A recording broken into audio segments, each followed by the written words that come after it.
Test out your micro and defend against multiple players in variations of this game mode.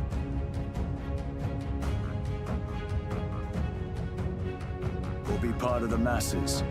Team up with your allies to topple the throne in a glorious victory.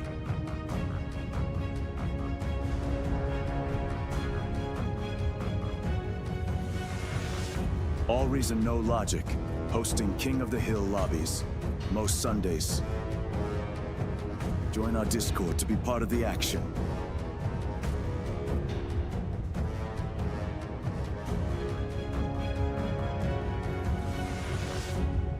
See you in game, Commanders.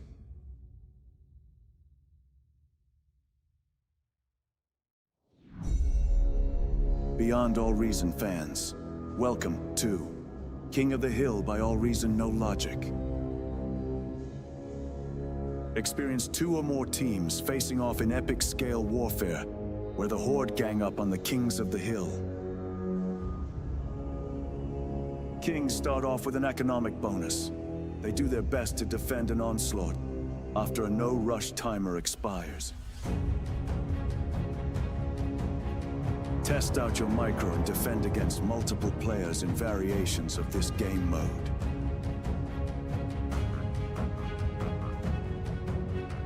Or be part of the masses. Team up with your allies to topple the throne in a glorious victory.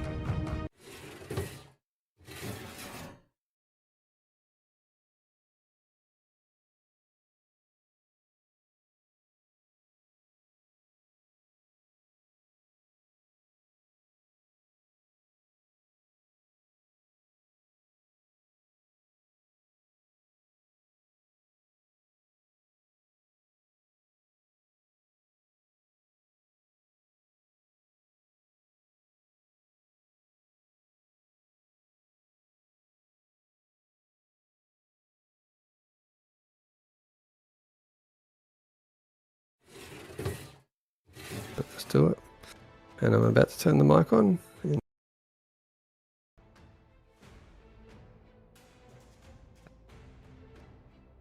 G'day everyone.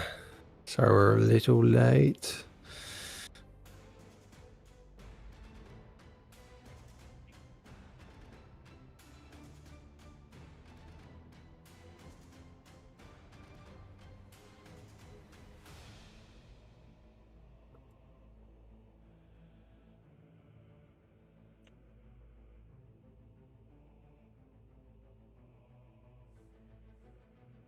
Yeah, this is throne level plays. Oh, looks like we get to play in the middle of throne for the first time in a while.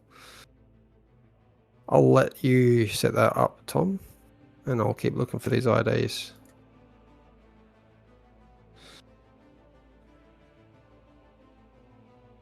All right.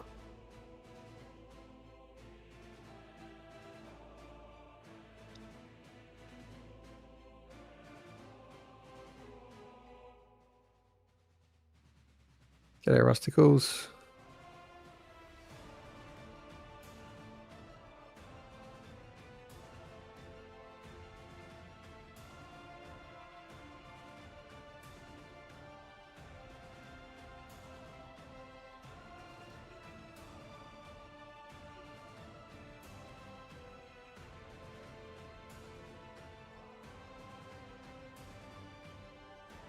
Work comes first till you guys pay us so much money that we don't have to work, which will never happen, and we're okay with that.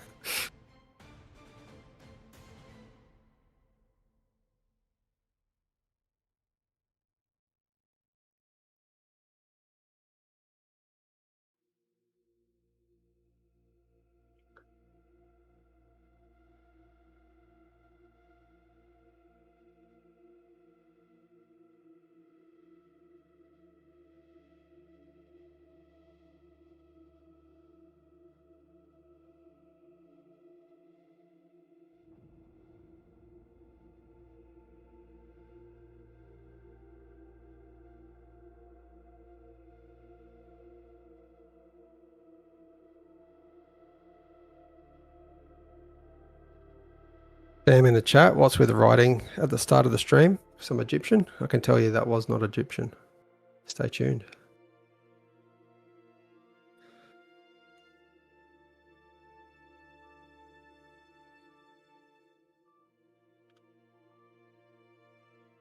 Now, Duffy's written to me saying maybe we need 50 bonus. We probably will need more bonus than we're on because of the map. However, we're trying something new. We've got the new advanced option. I don't know how new it is. The apply bonus starting resources. I did it. Yeah. So the apply bonus starting resources, we'll double check it once you've is it still applied? It looks like it still is.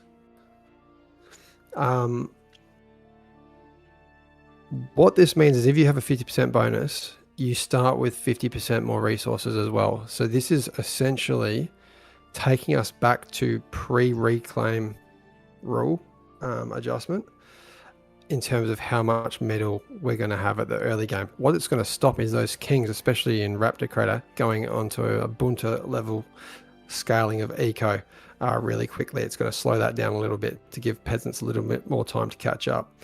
And I think we have one too many kings up there. Sorry, Scarf. 7 only on this map. So the bonus for Raptor Crater last week, sorry, for Throne last week was, where is it? 65. So I reckon we take it down from 65 to 55. What do you reckon?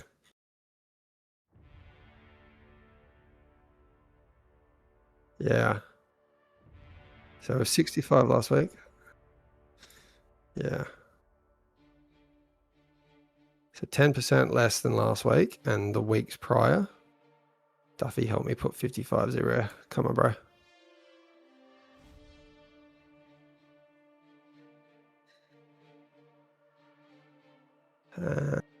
Sorry, guys. 7 kings only.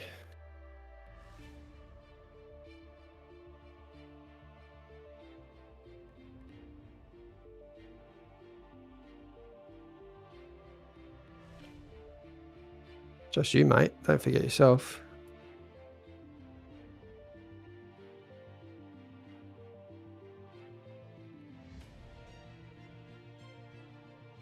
A Nightmare and Flow. Can we get a Twitch title change for the official?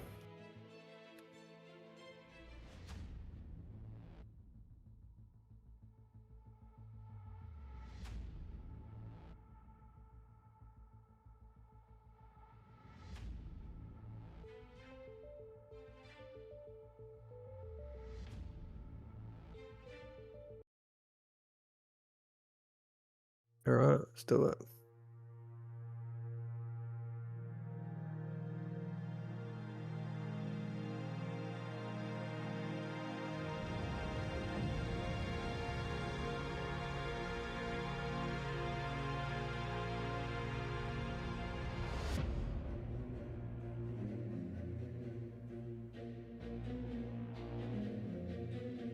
Apologies to all those on the official that are currently getting baited by the title, but you should be here anyway.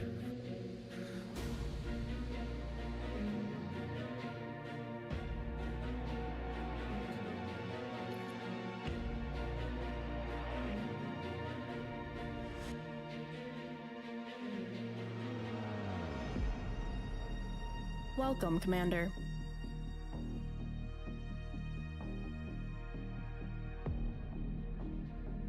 Looks like I'm out there. There? Oh, I'm on an edge. Choose your starting location. Looks like I'm on an edge.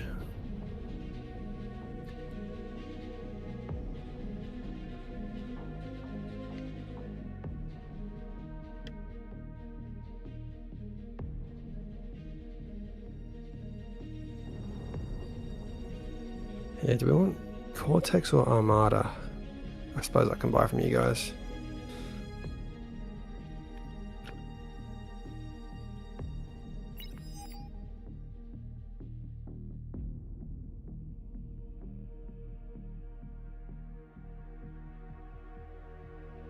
Ah, interesting. That is new. There's been some updates.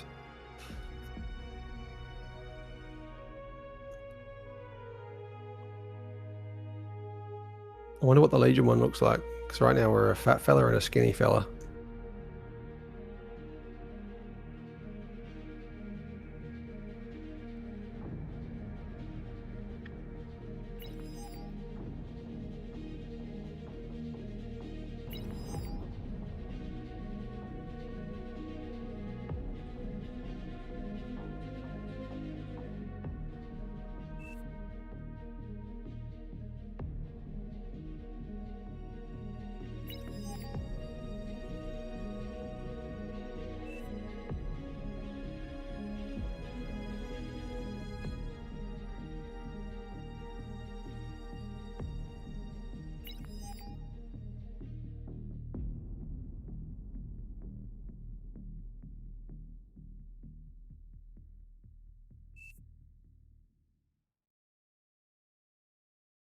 Yeah, typically Jolio will go a con, tap a max and then hand out, tap a max, hand out, tap a max, hand out, and then build his own.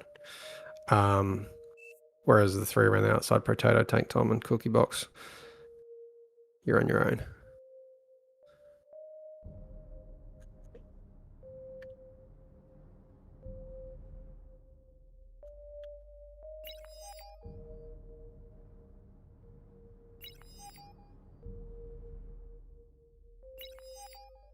Okay. I might force start this. What is it looking like for the enemies? There's one person that hasn't joined in, 2 people, but I think there's enough that we can kick this off. What do you reckon?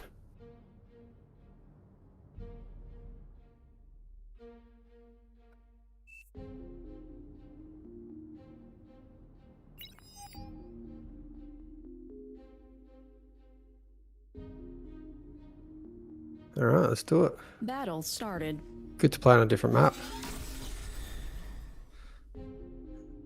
Good learning experience too. We don't typically have the yeah, don't have the build orders. I'm just going at it. See what happens. So what this means, we've got 55% bonus. We started with 1550 resources instead of the typical 1000. Means that we won't be able to scale as hard in a while, but we'll be able to start as if we got the bonus that we used to get from reclaiming our T1 lab. And the couple solars that Duffy used to always reclaim too.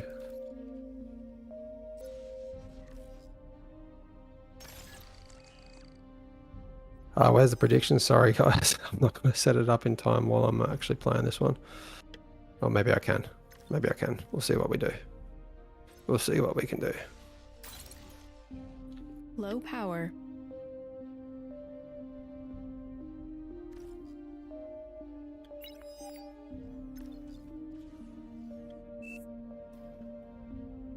Oh no, Jolio wants wind.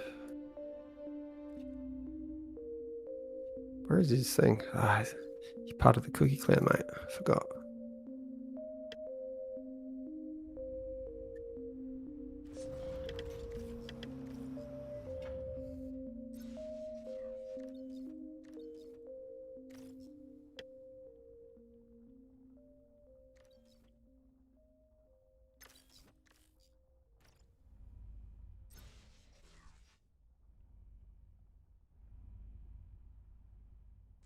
All right, while I do a bit of a build queue,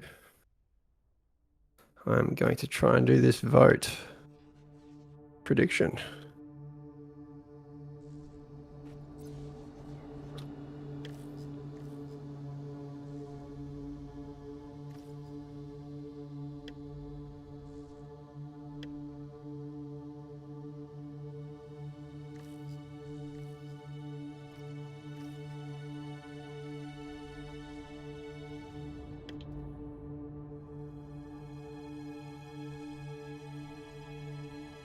There you go. Prediction is going there. I don't know what the time limit on it is.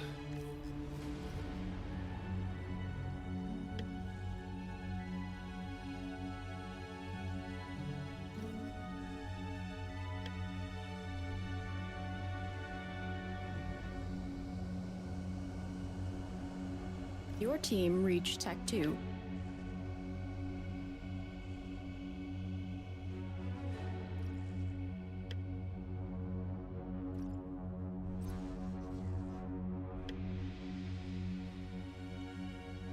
Oh, energy not good. Enemy commander destroyed. Thank you, Jelio. Just a tad. Hey, Stuart.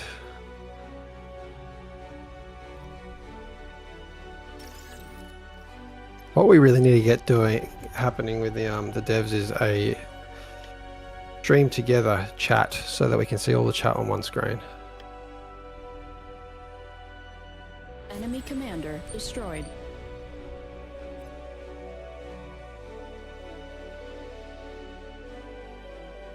What do we got? 6 minutes left. Friendly commander self-destructed. You've got your T2. Almost.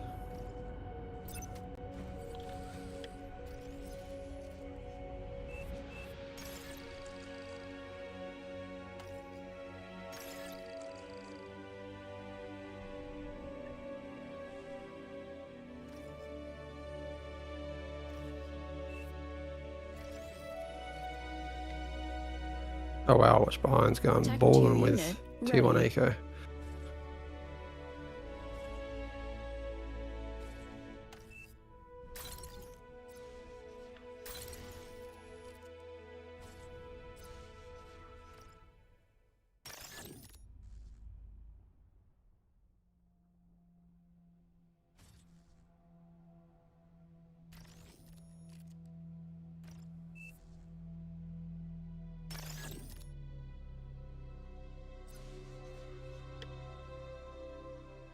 Yeah, can we do a Nafis off this? I don't think we can. I think we go into fusions. Play it safe.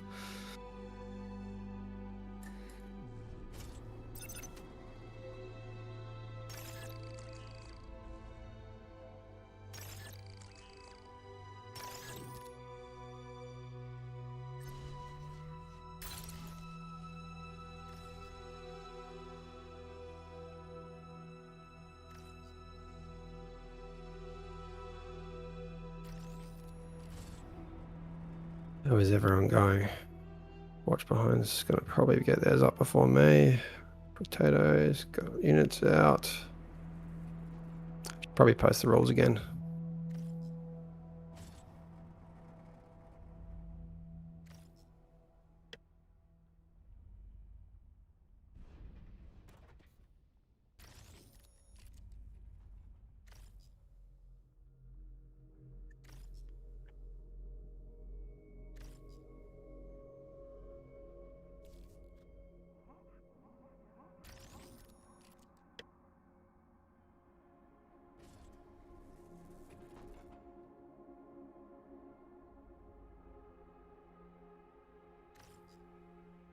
Alright, I probably need to start thinking about defenses.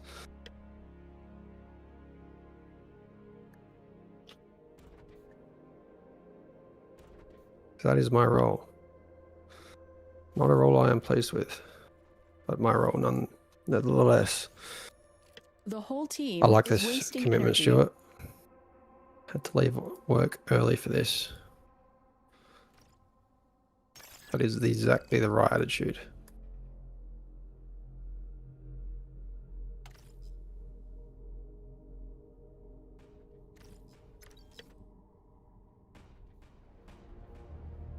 Enemy commander destroyed.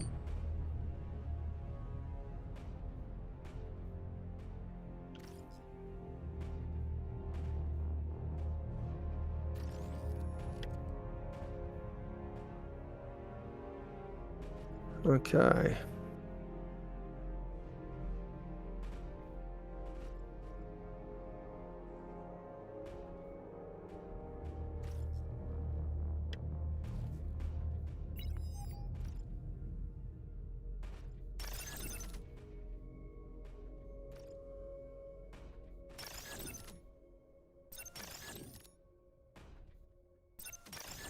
Oh, that's not my con.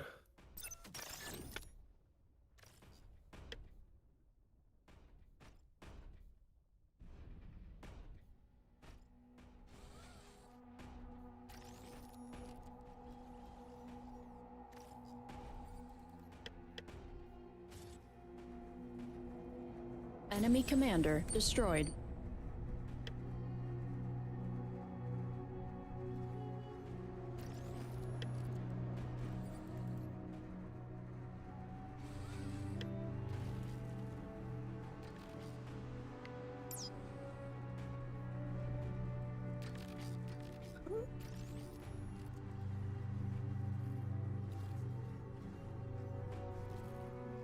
Question. I've left a spot for you.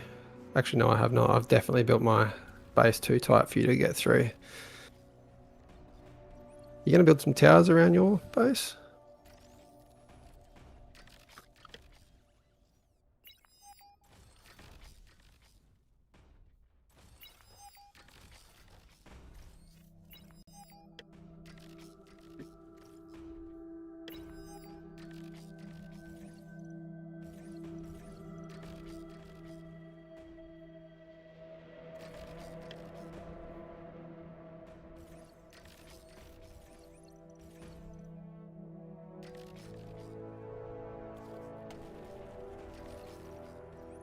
30 seconds. I might build some units, hey? It's probably a smart idea. I'm playing very defensively though. Extremely defensively.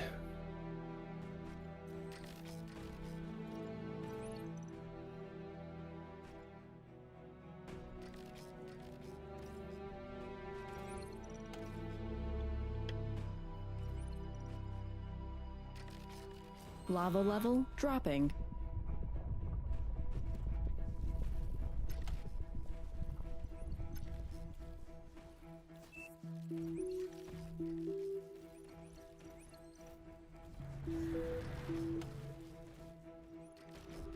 Yeah, we're dead.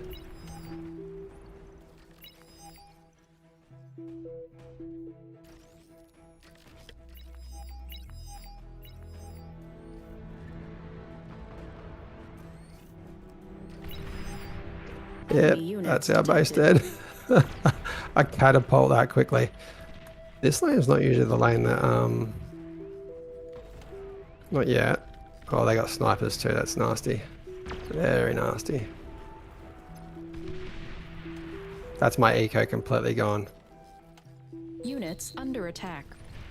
Unit lost. Tech 2 unit spotted.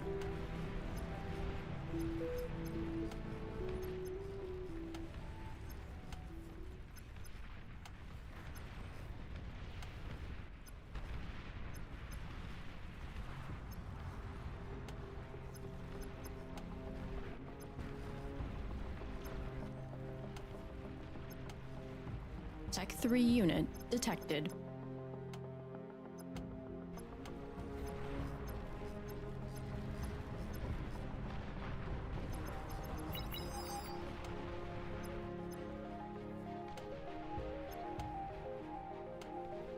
I need a rebuild. Enemy commander destroyed.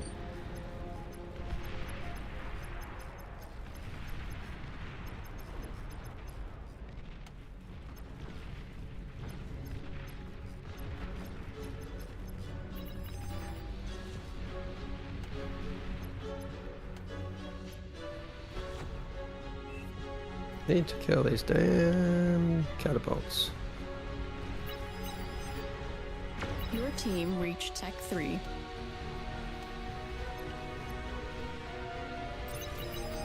Enemy commander destroyed.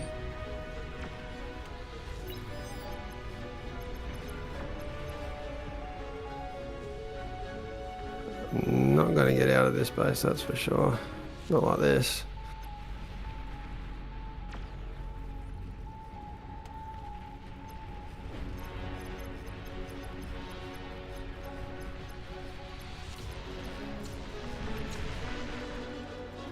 That is what we need, that is for sure.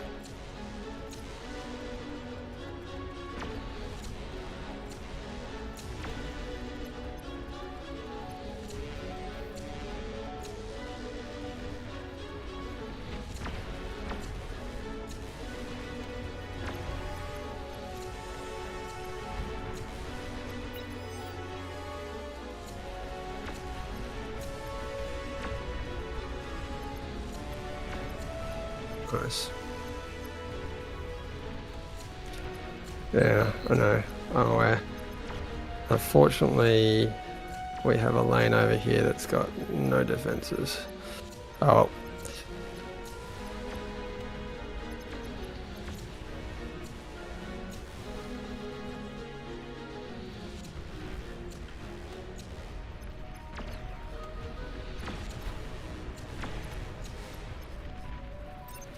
I need to build a T2 lab, that's what I need. Oh no, what am I doing? I'm not even scaling this.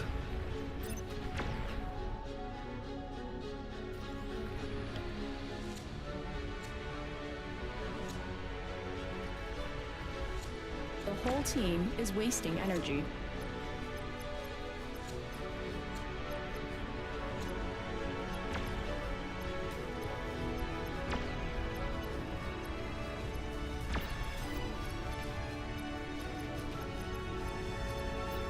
This entire side's dead, I guarantee it. Nah, this side here. He's got Kargis on his back.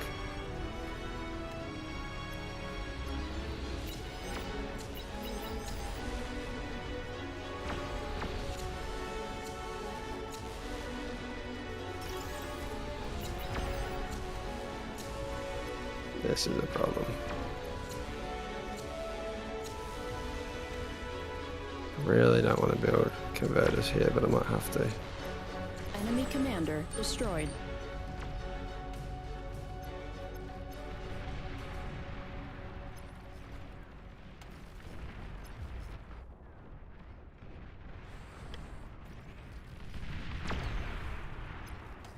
Are we out anywhere? We aren't. Not a good sign. Because Jaleo is having to react to this side here getting killed, he's not scaling as well. I did tell Cookie not to build their eco there. Oh well.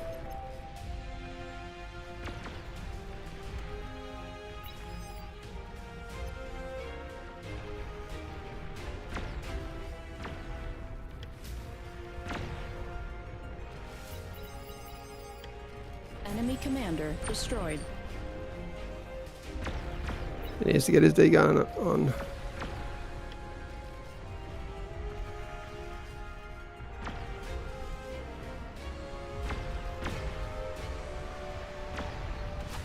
Alright, I need to come online way more than I am right now.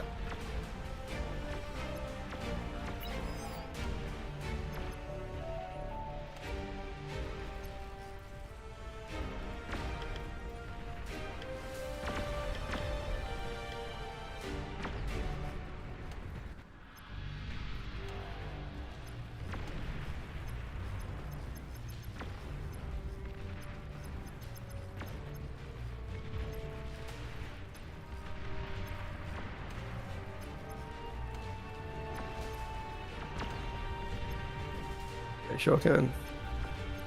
I sure can. Alright, let's get that. Let's see if we can push this a bit more. And we're going to start going to some heavier stuff.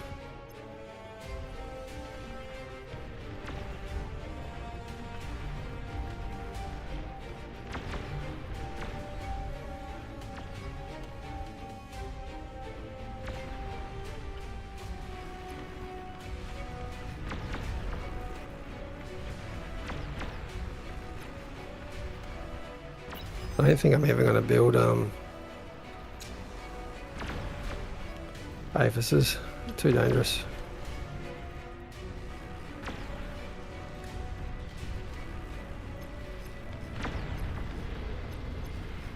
Yeah, Cookie Fox is pretty much dead.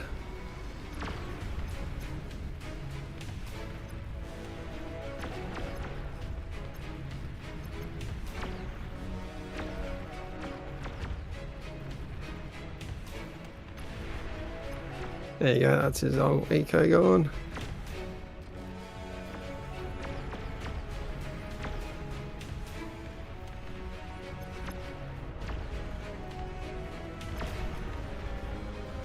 You need radar to see that, unless it's invis.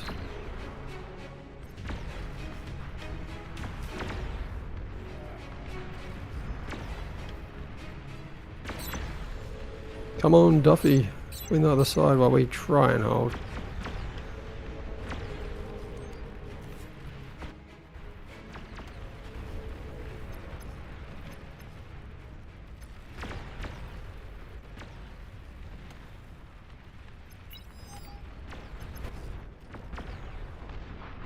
There's Jalio's out there defending us partially.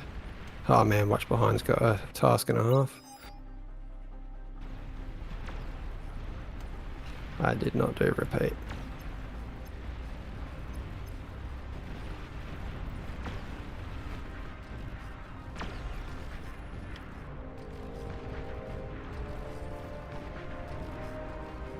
Enemy commander destroyed.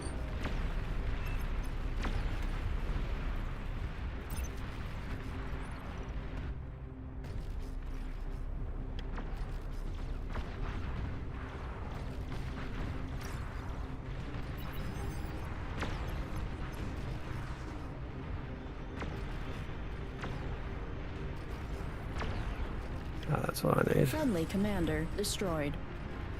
Oh no.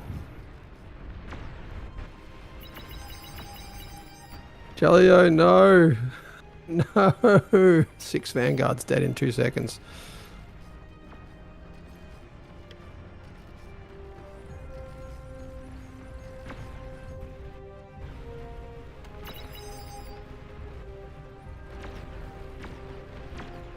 Enemy commander destroyed. Commander under attack.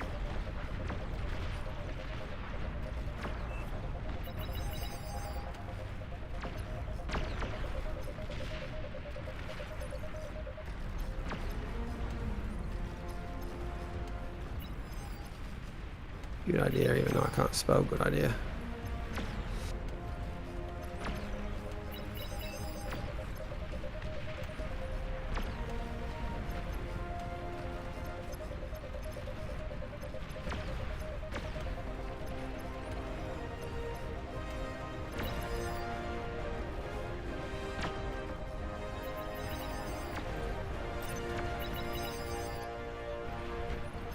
Enemy commander destroyed. There we go. Can you push out this side by chance? What are the chances? Ah, no, not the Vanguard, not the Enemy commander Vanguard. destroyed.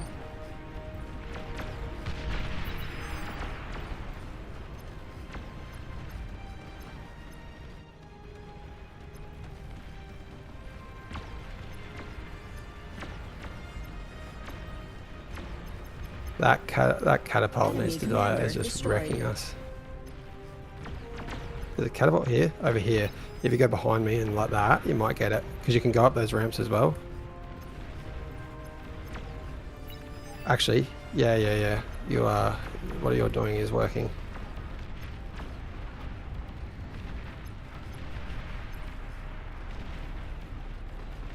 Nice. Yes, I like it. They're distracted. I'll push in too. Those fiends are awesome. See if you can get that Geo. What are the chances? What are the chances?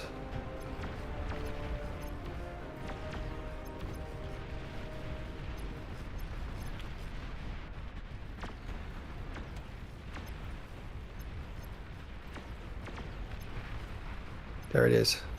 Can we get there? We can't. We definitely can't. Need to kill these T3s. I mean, your fiends are getting close.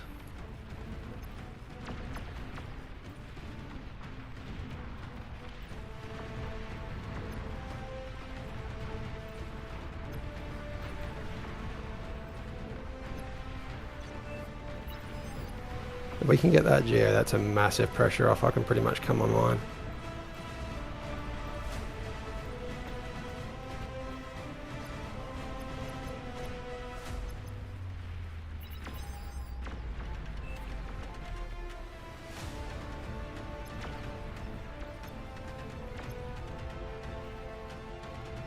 Damn, we got so close. That was so close.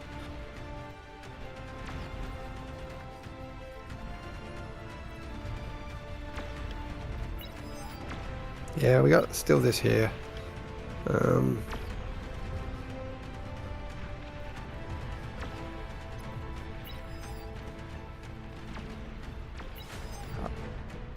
I lost. Oh, that base is dead. Shit. I didn't realize the rear of us was dead. Shit.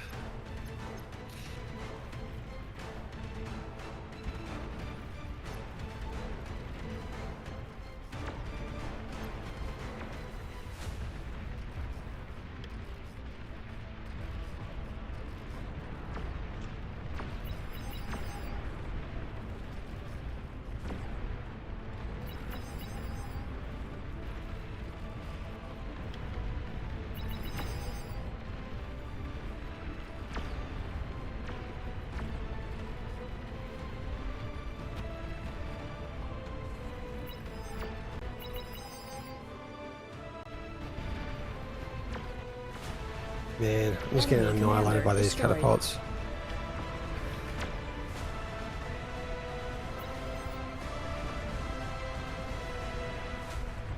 Yeah, I can't. There's too many of them now. Because I'm only T2. I'm only T2. Where's my constructor there? I'll rebuild this.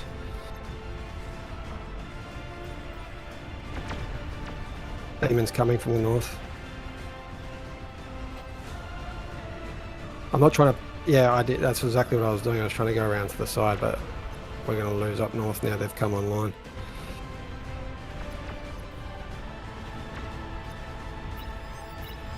Ah, I got these finally. Nice.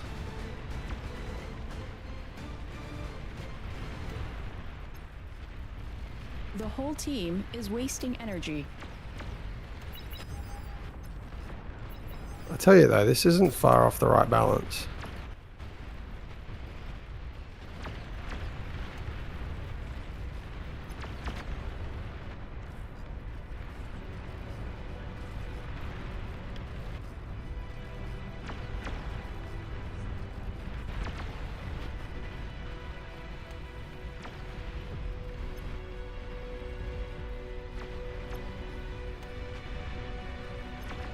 Cuggies are up. We are dead. Bro did not pork that edge.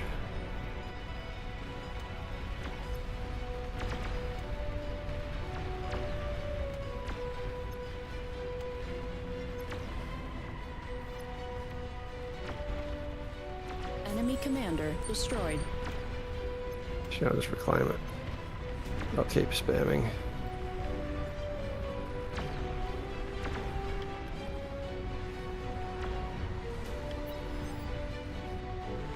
Enemy commander destroyed. Okay, there is a lot coming.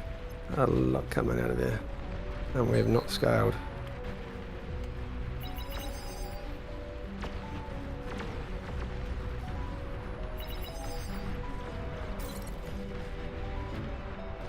Enemy commander destroyed. Radar lost. Commander taking heavy damage.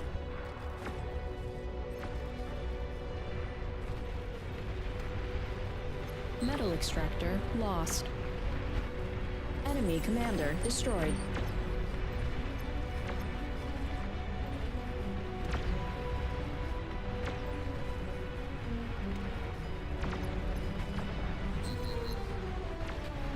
You are overflowing metal.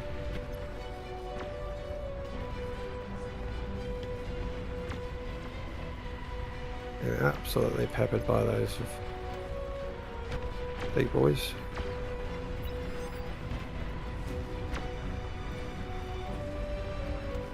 Watch behind, you're losing a vanguard. Let's do this. Let's just put them 1-to-1.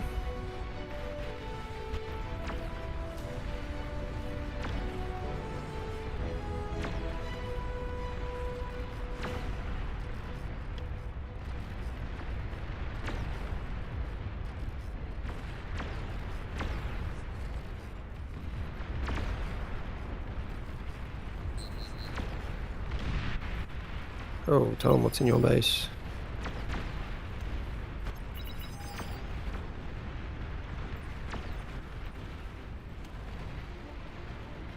Metal extractor lost.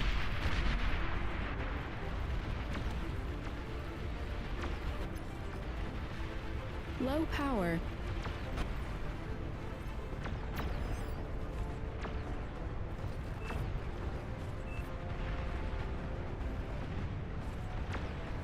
Uh-oh.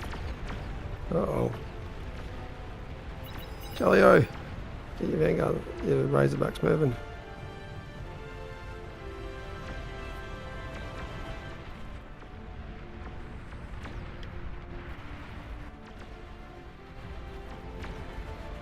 What do you need? Fusion? Unit received.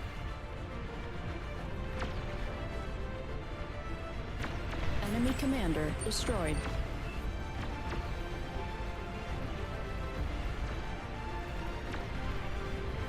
Enemy Those two. commander destroyed. Unit Oh no, I'm getting received. breached. I'm getting breached. Enemy commander destroyed.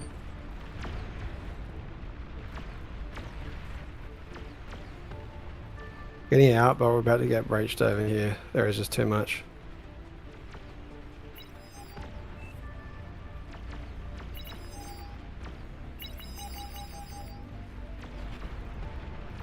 Yeah, my lane's dead.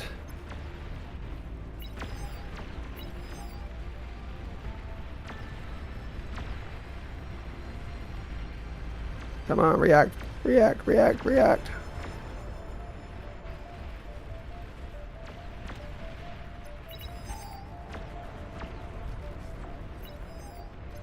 I know them feels.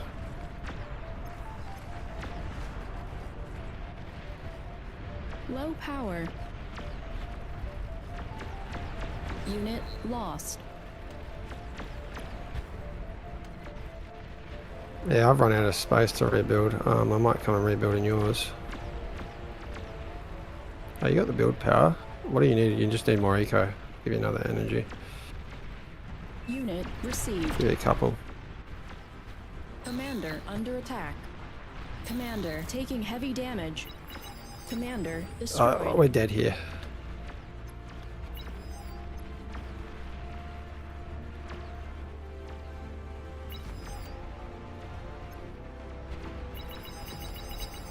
Galio, wake up, you come.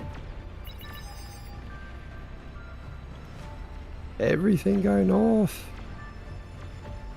Friendly commander destroyed. Ah, shit.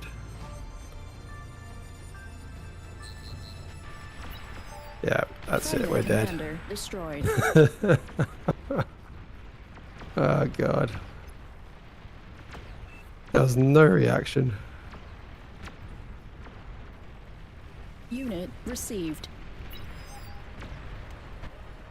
Yeah, I know. Ready. The thing is, I was defending Cookie Box's wing, so I couldn't push out.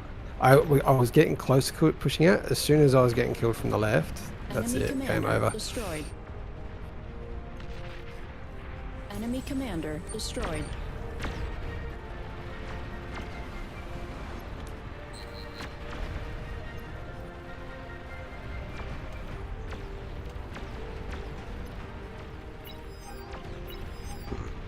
You know my problem in the end? I didn't have the space to build a T3 lab, so I couldn't compete with T2 units against that many catapults.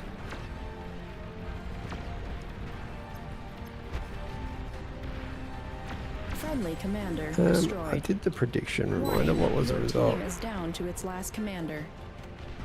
Friendly player Ping's 95%. resigned. Well, you guys were all wrong. Peasants won. Someone got real lucky.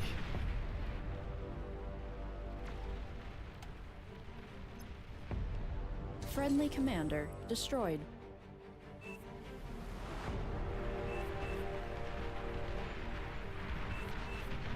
Yes, I was not able to do anything defending. Just defending all game. I hate defending. Hate it. It's alright, it's all good to have a weak spot, and that was me and my mate to my left. Alright. What do we got? We got 50. Oh yeah, I'm just pressing something on the stream. The weight. With no comment. Just happened. I think we can do another one. In throne. We'll get 7 new kings.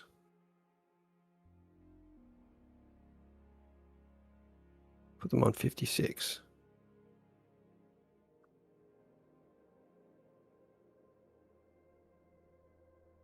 Anyone that wants to be a king, jump down there.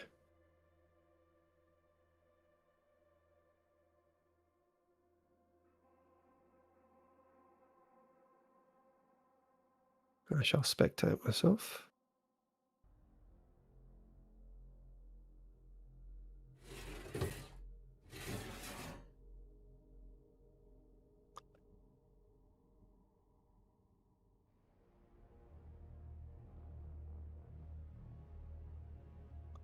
At least the king's losing that. That brings the monthly cost total up to 2-0. 1-0 for the peasants tonight.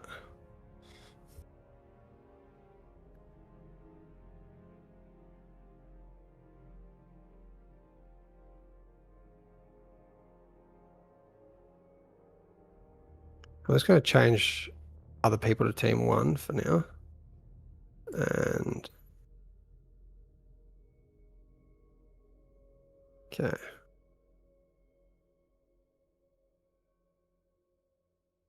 Scarve gets a bonus. That's 7, is it? Did Scarve miss out again? Were they in the list straight away? Okay, yeah, cool. 1, 2, 3, 4.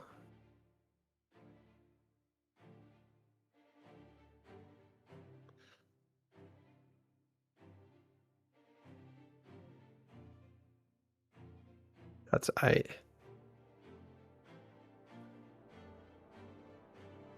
Who was the last to join?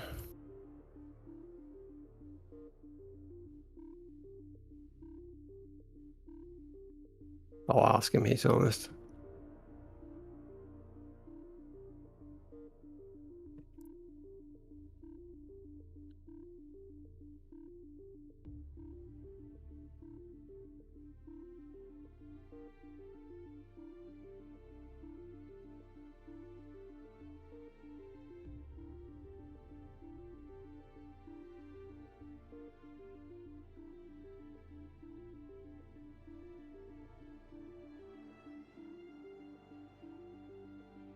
All right, Scarf, sorry, mate. You're the last name I saw there. Promise.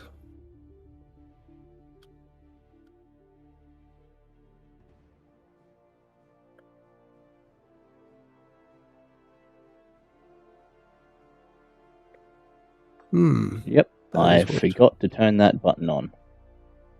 Sorry about that. It was a bit of a hectic start.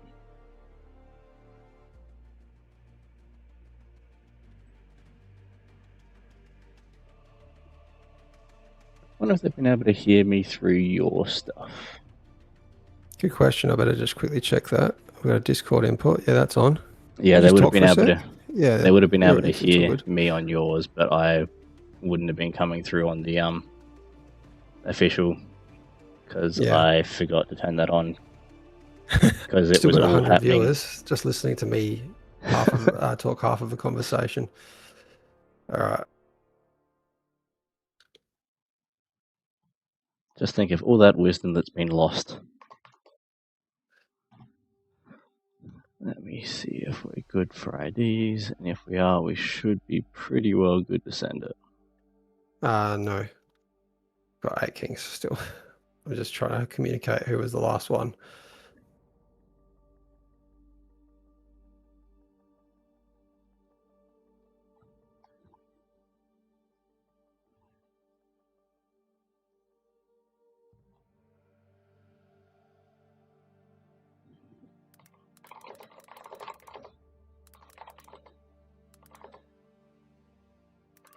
Very hard to click those.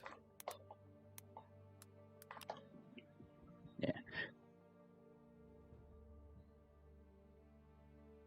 Okay, we have... That should be fixed now, I think. I should be able to keep a bit more of an eye on the comments for this next section.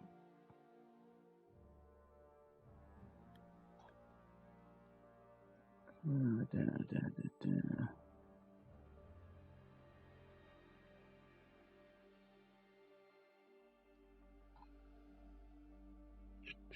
60 odd. How many did we have last time?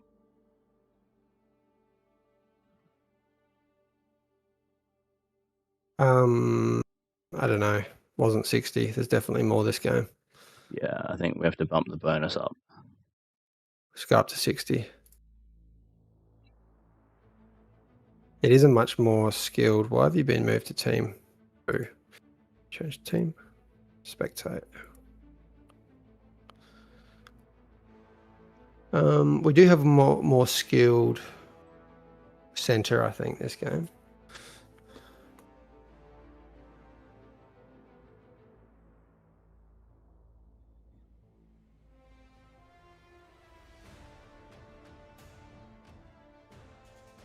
I'll make him over 60 and then we'll get going.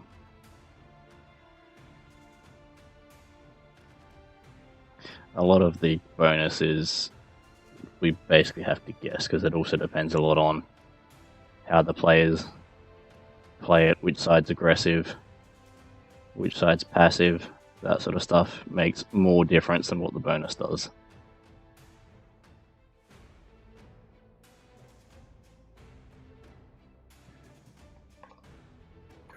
can kick it off, I think. Bring that. Not during. Kings were probably stronger in OS last game, yes, but probably in King of the Hill experience, there's 5 players there that were probably better than half of the team last time, I reckon. Including myself, I didn't know what I was doing in that position. As soon as I had to move to the left instead of pushing out, I was stuffed.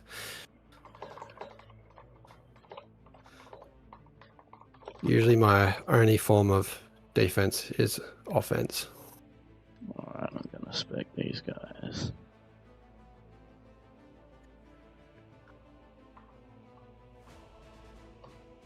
Jelio, no worries, mate. I know it's so hard with that much noise, and especially in T3 stage of the game, like the audio of the game kind of goes over the top of the pings. Does for me anyway. I just could not defend with T2 against that many catapults.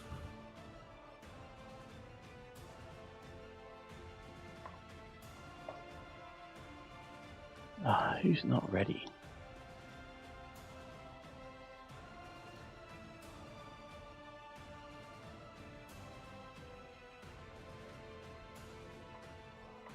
All right, try it again, Tom. There we go. Nice.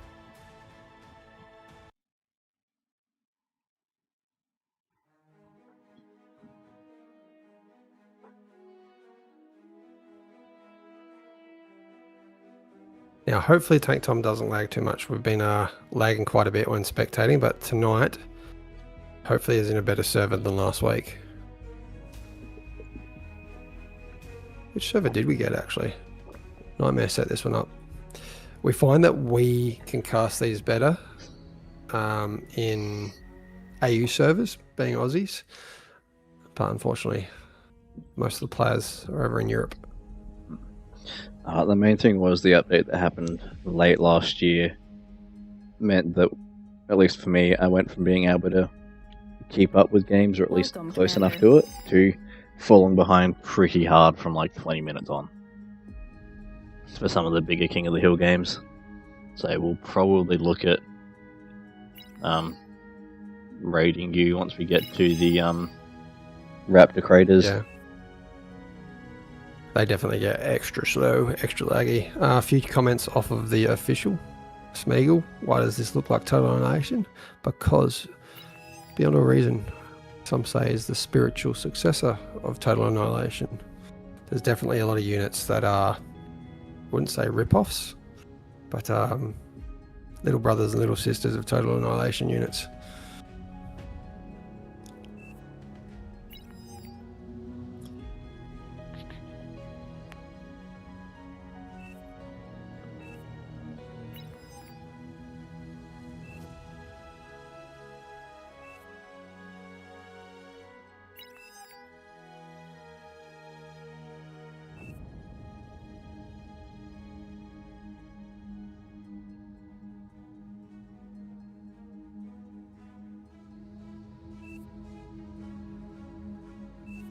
Galio suggested need a mod option that reduces the amount of shots from catapults.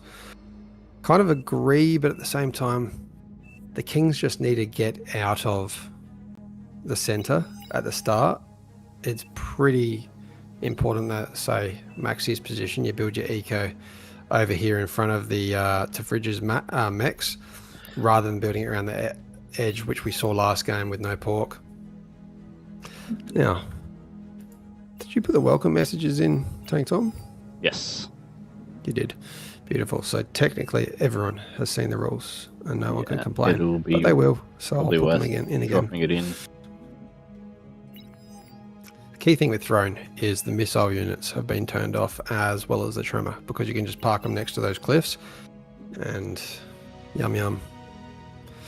AFS for breakfast. Yeah, and that's where the Kings need to be able to basically control that middle tier. Because if they can't exist out there and hold that space, then they're at high risk of getting shelled across those hills with the T3 units. Yeah. Right, everyone, over on the AllReasonNoLogic Twitch, there is a prediction up again. Bet your channel points. 10 minutes to vote, which would pull us up just before the no rush elapses. And last game, 95% voted for us kings. So I've betrayed you all. Maybe I was betting against myself. Maybe I was that 5% insider trading. That's what happened. Not that I'm shit at the game.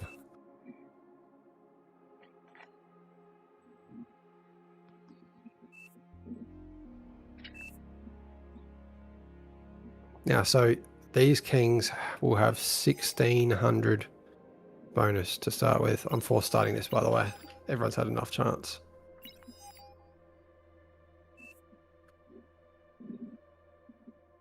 So instead of the usual 1000 metal, 1000 energy, it's going to be 1600 because they have 60% bonus.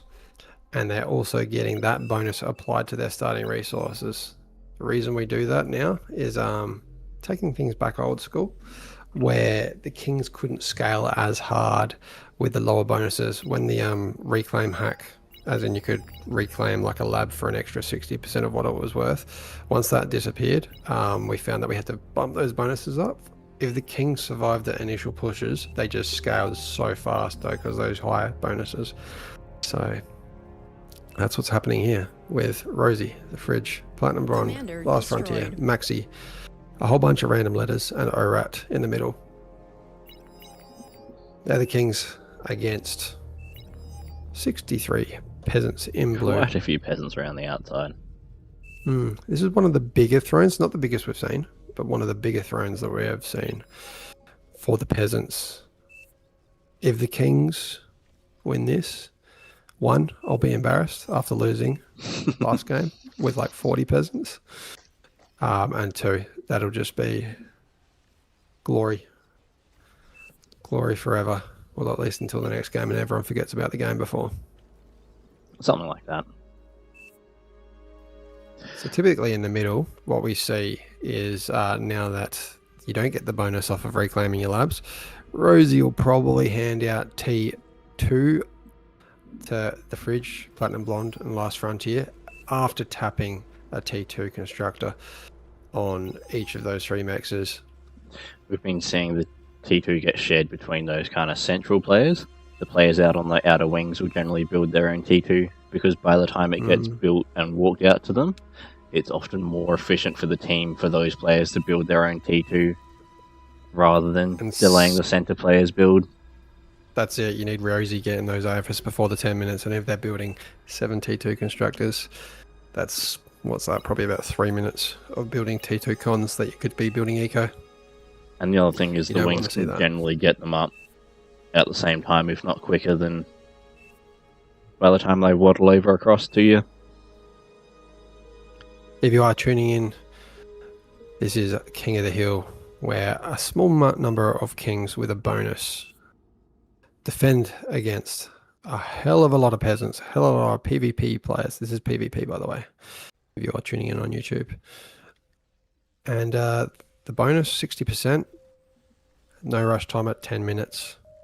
And if you're in these live, there is a prediction going on Twitch right now. Right now, in the favor of the peasants, 11,000 points, channel points bet against the kings versus 6,500 bet against the peasants. So that's against them, not for them. There you can see Rosie now tapping those mexes and likely going to hand off these T2 constructors. Actually, already done it to Platinum Blonde. Commander self-destructed. Are we going to see others handed out? Or are we maybe seeing one OP player boosted? I do know Rosie and Platinum Blonde, often in Discord together. Last Frontier. That's an and, early the Fringe. T2 mexes coming up. You can see that one of those I don't think was actually built as a T1 because they hadn't got the constructors there yet. This is an interesting build as well. Self-destructed. Rosie has not built a single energy structure. All energy coming from Platinum Blonde. Constantly boosting, trying to get that up. I don't mind that. These guys are OP. And this is why I'm saying they probably have a better chance than we did. They know what they're doing in the middle. Yeah, and that's the thing. You just need to get it there between you. You don't have to each get there individually if you can Commander have one building self-destructed. you know, your metal in one building your energy, then regardless of how it gets done, as long as it happens, then that's all you need for your team. Commander self-destructed. Seeing a few comms being First fusion detonated go around down. the map.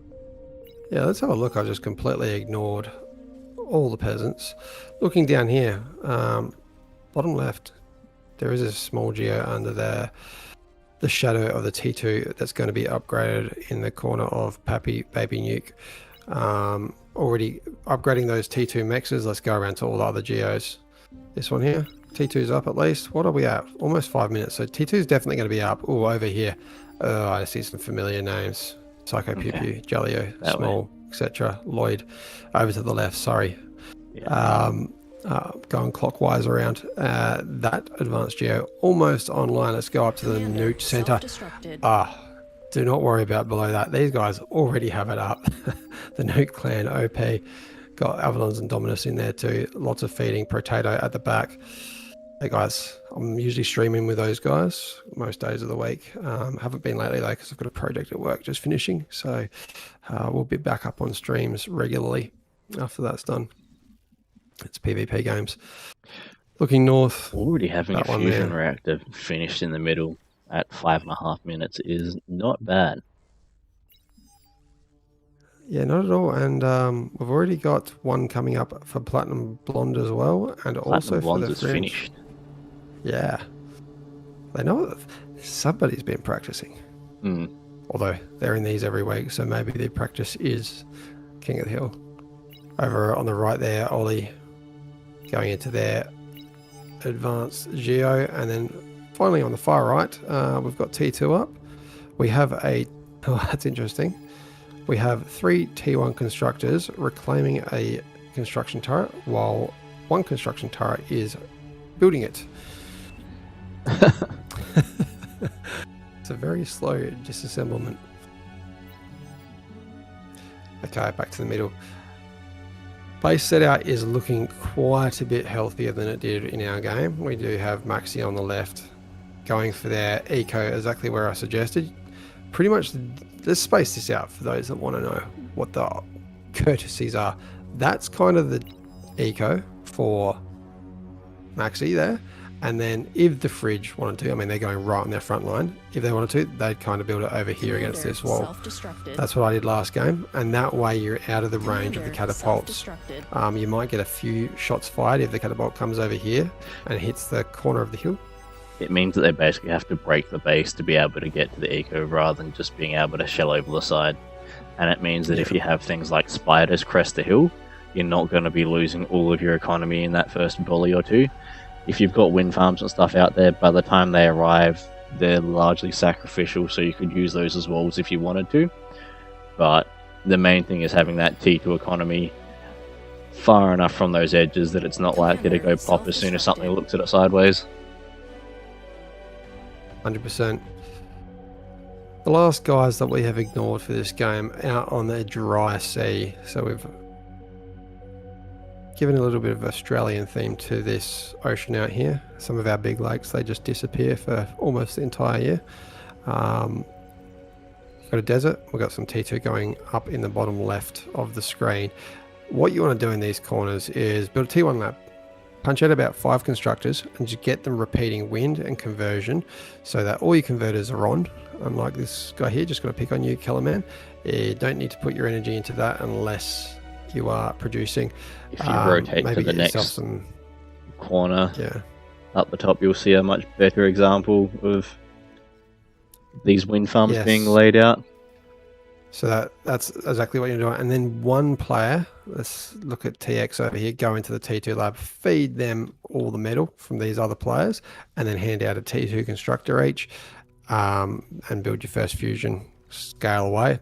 And you don't have to have units at the start. That's the role of this inside ring, the main ring, the main peasant center. The front line for the peasants is where the units come from. Their role is to keep the kings busy, and if you can, find a spot that's not defended and punch on in at 10.5 minutes as soon as you can get your units up there. Those players around the outside have got until, we'll say, 20 minutes or so to really get those economies rolling, start getting into the T2 but they have to be ready to produce units as soon as the players in front of them start to fall. If the players in front of them are falling, their priority switches from eco to keeping their team alive. You are much better off to keep the players in front of you alive than to have an APHIS that makes for a bigger boom. Exactly. Just jumping over into the middle. I'm actually, like, what's the prediction now? I'm seeing not many units from the Kings. I would love to be seeing a lot more units. I think the prediction's up. I'm just going to have to... where do we get to with it? Give me 1 sec. We have 10 seconds left. I'll worry about the prediction a bit. I'm pretty sure the peasants were predicted as the winners there. 192 units on the map. Rosie going into the second APHIS and then into T3. I actually think the Kings might win this one. That's my prediction. I heard spiders coming out. I thought they were coming out of the peasants. Couldn't find them. They're actually out of ORAT. We do have the exact same thing we saw last game. A single catapult sitting in the corner doing damage. Must have been these guys that did this to me last game. Luckily, the big difference this time round no is eco there. And vehicles are on the way out so that can't move forward and shell the base. Is the big difference. Because they've got units pushing out, they have to fight the units before they can get to the bases in the economy. And that's going to make a huge difference. If you look up north there, you can see those forces combining. And we are about to see that Geo going pop. Luckily, though, it is just a standard Geo being built, turned into a Cerberus. Or is that an advanced? I cannot tell. It's like a T1 with a T2 being built over the top. Yeah. So it's going to be a T1 boom when it goes. Good to see some splitting happening of these spiders. And it looks like they are going to get them. Having said that, Slushy. Good D-guns. Every single one. Geo's down. And there's Geo down. And these wind farms over to the right look to be in jeopardy as well.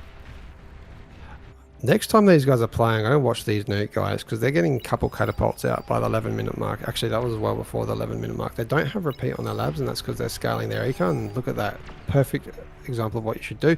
Only building one thing at a time. They've gone into another fusion and then going into some Kargis. They're pushing hard with these two catapults. The one thing they could do is probably split them apart in case of a D-gun. I do love watching them go forward, fire a volley, retreat when the units arrive. Incredibly annoying for the the Kings. One thing the fridge is doing that I should have done last game, I had a small window where I could have done it, but I was heavily distracted. Start building a base outside my base. If you can with pork, hold that lower level, it means that you've got a lot. Oh, bottom right side, spiders are up over the hill and advancing into the middle. There is converters directly in front of them. They are low on energy. Some of them aren't actually shooting. Commander destroyed. No, they're running off 100 energy per second. They're not going to get a single thing. They did not get... Did they have sight? I've got to click. Let's see what the peasants... Player view. They'd have vision now. They saw build power? Yeah, they didn't. They saw a converter. Yeah, they saw less than I expected they were going to, actually. They just have a really... small, yes, you did. Yeah, we got scuttles happening. I like that. Scuttles and EMP bots. I really like that. Does that mean can that make it through the gap? Oh, almost. Were they body blocking a bit there? I'm not too sure. Yes. Really good. Those sumos were body blocking so that they couldn't sneak them through. Does that mean the explosion was blocked as well? Because I would have expected a scuttle explosion to take out those construction turrets at that distance. I don't think it was close enough to be able to blow those up. This is just making me sad, seeing this top lane. We've got two players pushing out. That didn't happen once in this lane last game. We even got tigers in there, real chunky tigers. And there's enough of them here might be nice. That they can basically punch on through. With these sort of pushes, or if they can, I was going to say, if they can get that comm, then you can call that a win. Because essentially, when you throw units at a problem here, they're all sacrificial. You don't necessarily expect your army to survive. You're hoping to get a couple of units through the front to then deal damage to the back line. tanks really slow down on those ramps. That's where you want to have some bots ready to go. The one time that you and I pushed out into this corner last game where the nuke guys are, and we got so close to that geo, which would have completely changed that lane. If we had some spam following us out there, we might have got there. Unfortunately. Yeah, I had a whole bunch of fiends, but I didn't quite have the T1 going, and the T1 is kind of what makes or breaks a bunch of those. Yeah. Platinum Blonde has broken through the right-hand side and taking out all that pork, and the advanced geo is now exposed. Having said that, they're focusing on taking out the the look, agitator. if you can get the surround, it's not the worst thing to be able to stop what's shelling your unit, so then the next wave can come through uncontested. If you have a look over on the left-hand side, I don't want to miss the boom. Is he going to go for it? He's going for it with the vanguards. There you go. So one shot from a left-hand vanguard side, taking we've about got 30. Kargan coming over the top of the hill, and this base is going down. The defenses This are there. base is just not going well tonight. So there's defenses which are stopping or dealing a bunch of damage. However, if those units can get up and over the wall, once they start firing, they tend to wreak a fairly decent toll. T1 walls will stop T2 crawling units, and T2 walls will stop T3 units from crawling over those walls. Yes, they do. I thought T3... Really? I thought T3 walked through it. Maybe it's just the bigger T3, because I swear a Titan Big wouldn't walk over anything. T3 will go through a wall, but they're not very good at climbing cliffs. So if you can on the put edge of that cliff there harassing. Yeah, if you can put T2 walls up, then they can't actually get units over there. Destroyed. Commander destroyed. Well, on the right, we have a well and truly breached with these vanguards and pawn combination out of Platinum Blonde. They're doing well, and they're going to find an APHIS pretty damn soon. And then similarly, I wouldn't be surprised now that Rosie's doing the exact same thing on the left. So these guys need to come online in a very big way. Just get that T3 out. Jellio, pew pew. You need it out here right now. Drop down some LLTs as well to take out these ticks.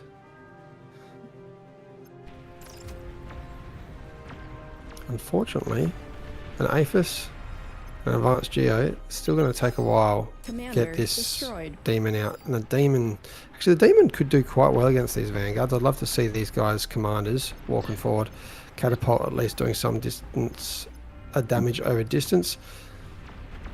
Demons do a great job. No, I was going to say you do not want to walk your commander anywhere near anything that can chain react. And that's going to be the geo dead. Blind firing those vanguards is the right call here.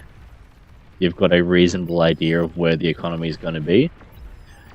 You don't have to be able to see it to hit it. Yeah. At least they got the one demon out. That should be enough if they use it right now. They'll go out and they'll take out ticks, and they'll probably take out these vanguards to a degree. Well, they've used commanders to take out a lot of those vanguards.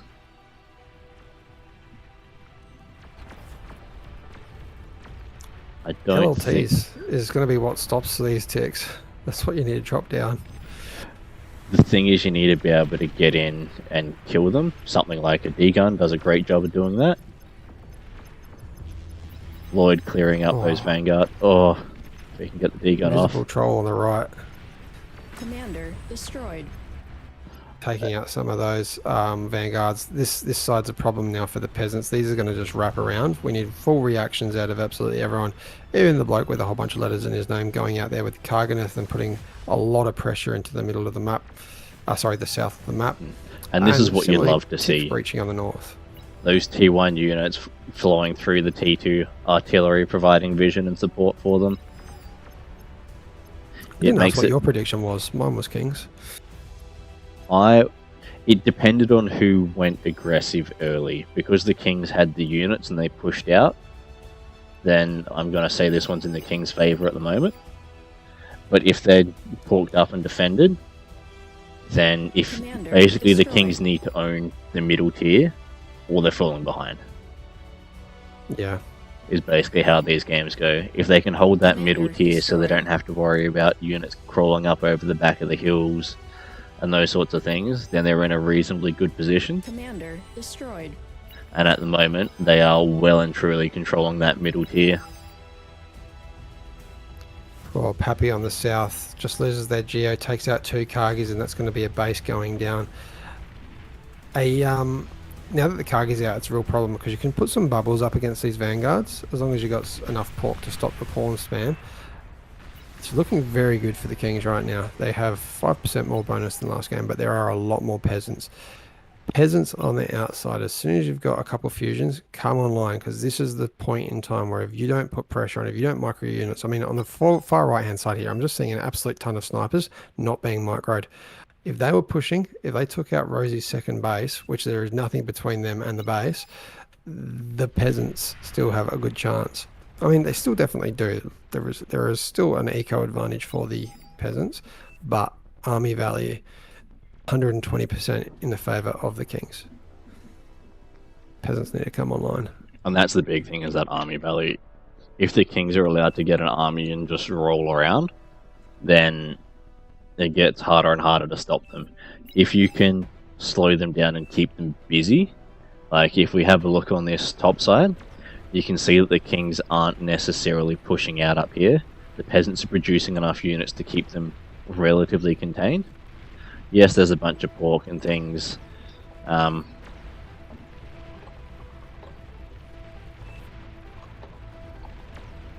we have problems on the left. D-guns happening, Psycho Pew Pew. Oh, actually cleaning up 3. That was very good D-guns out of Psycho. Don't mess with the Psycho. I've just seen a Juno hitting some defenses. I'm not sure where it's coming from. You'll see it pop up in the chat when I catch up. But that will have to be something that we try and keep an eye on. Junos are fine to use on units, so using them like on the ramps where units are flowing through and that sort of stuff, but you can't use them offensively to hit defenses or bases.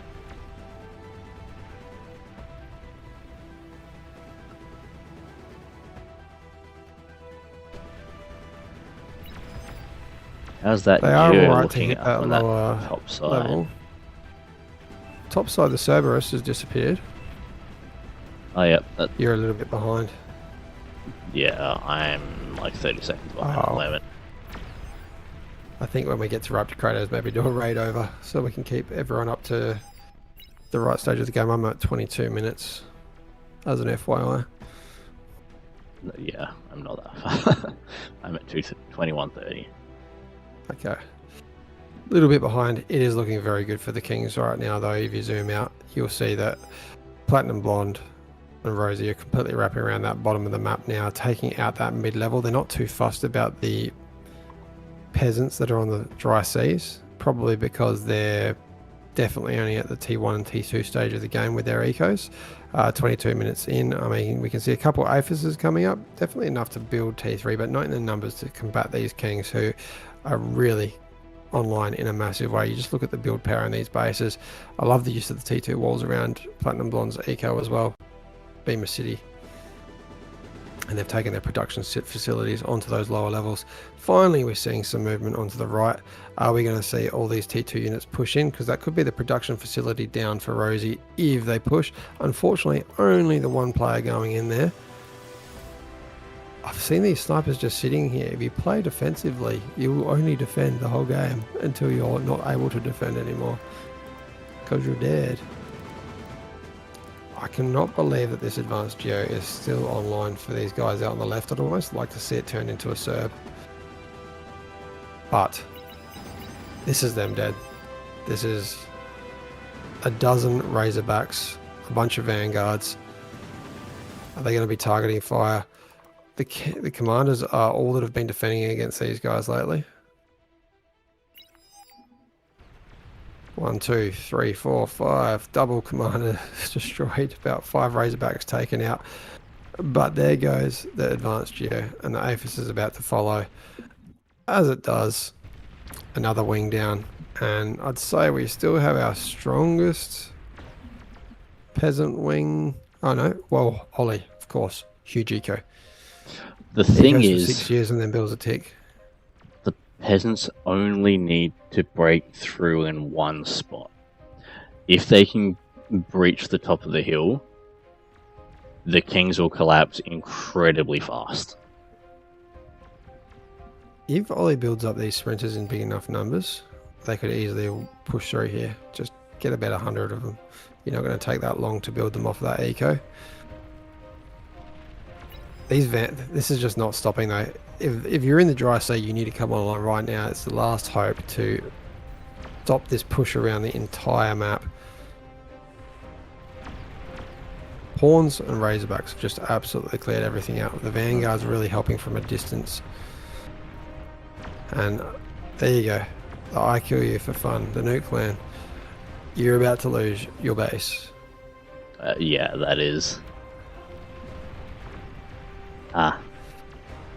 Liking the micro there, taking the T3 out of the mix and just sending in those Tier 1 pawns to take out the eco.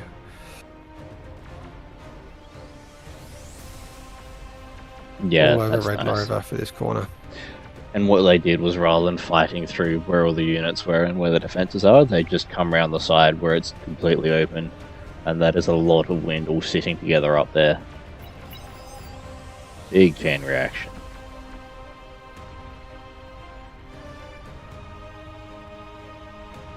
Pushing down on the south now, we've got the first push into the dry sea on the left, and we've got Rosie going with the Razorback tick spam.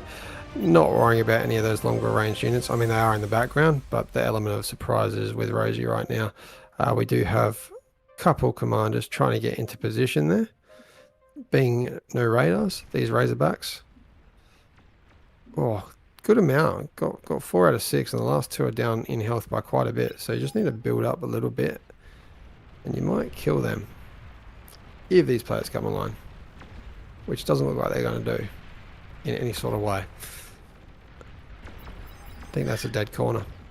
The real question is, are we going to see any Hail Marys come through before the last of the peasants are done? The last hope is Ollie's corner over here. Unfortunately, I think probably a couple That's too a many lot of AFIS. eco and not a lot of units. Yeah. Eco doesn't keep you alive. You need enough eco to support the army that you're making, and ideally you want your army to be probably bigger than your eco. If you're Just looking basically, if at the your player view. army's busy and doing stuff, then you're in a reasonable position. And yeah, this is just going to go down. There's no stopping this now. It's just a defensive game. I don't see Hail Marys coming through now. Now that the Kings have moved back over Now to that this they've right-hand side. wrapped around to this right-hand side, there isn't really any openings. There was a period of time there where things like spiders could have gotten up onto that hill, and it was relatively undefended. A couple of towers on the top, but T1 towers do not stop T3 spiders. Loki forever going for the Hail Mary with the commander on invisible. Gets the deep gun, takes out a T3, getting the medal value worth, but unfortunately in the range of those pulses, and they're dead. Yeah, that's the thing with your comm. As soon as it becomes visible, it's gone.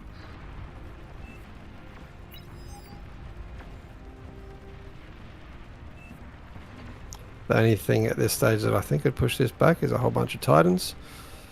Maybe some Thors in the mix as well, but this base is going pop very shortly.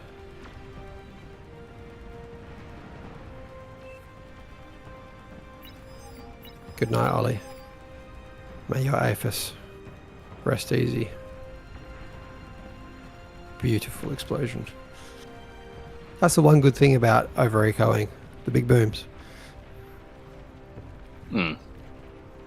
Not so useful for your team, but they are pretty.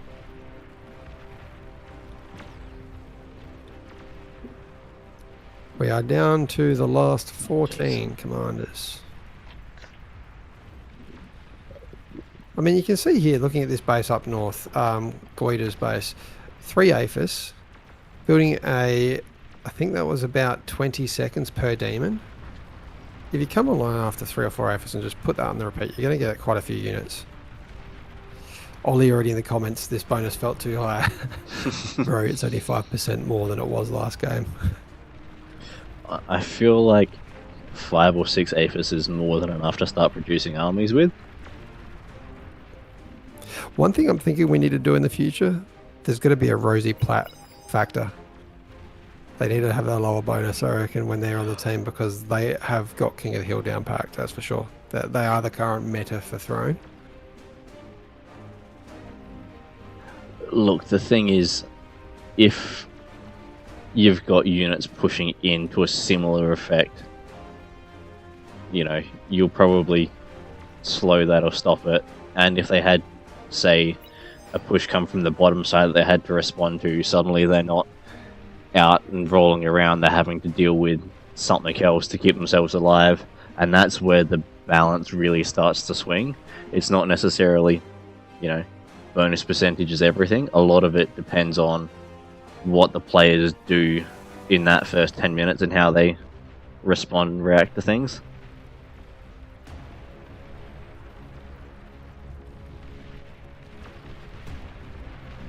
We're tied on the number of commanders in the game right now.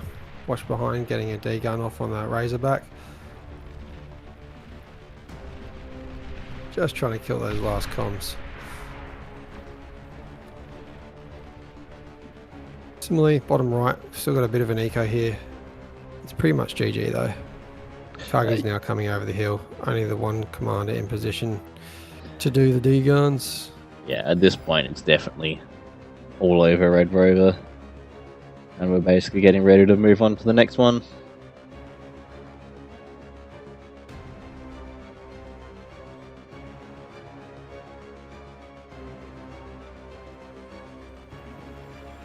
I'm seeing some comments about defenses being used as basically rolling forward with pulsars and things. I might look at doing up a couple of graphics just to show sort of where we'd expect to see defenses for this and for Raptor Crater as well, just so that we've got something that's nice and clear for people about where they can and can't build defenses, or sort of what ranges they're allowed to have.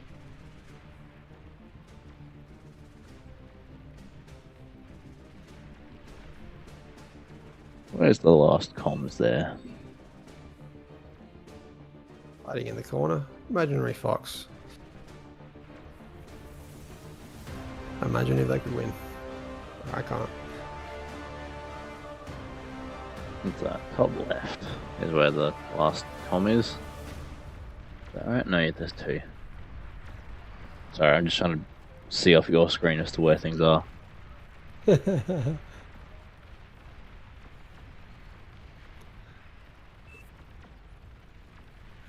Small. Small at the top there. They're actually AFK. So if you run along the top edge, those that are listening, those kings that are listening, small is about 3/4 of the way along the top edge on the right. So northwest corner. Is it about 1 o'clock on the map, up on the edge? Yeah.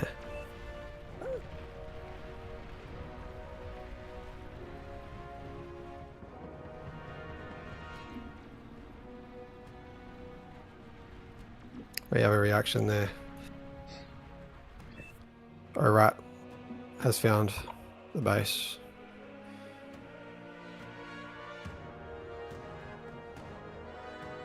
Small's got this for sure. Probably no energy left for D guns. And that's a good game. Well done, Kings. Rosie, Platinum, Bronze, Blonde, Maxi, the fridge on the leaderboard. Maxi, you don't want to be up there for that reason though. Alright. Over to the graphs. Damage dealt. Kings coming along early. There were a few peasants that pushed hard. Unfortunately though, I'm just jealous. We lost when we were Kings tonight. What Twig's saying Well is done. that he's not particularly great at playing the game, and he decided to pork rather than getting aggressive like we tell everyone to do every single game to be successful. I was pushing hard at the start. I just had to defend after the lane next to me lost. Alrighty. Okay, back to the menu. And Battle. while you're doing that, I'm going to click another button. Which one? You are can we do the doing? same. It's just the next one down. Yep. Which one was that? I don't know. Warfare. That one.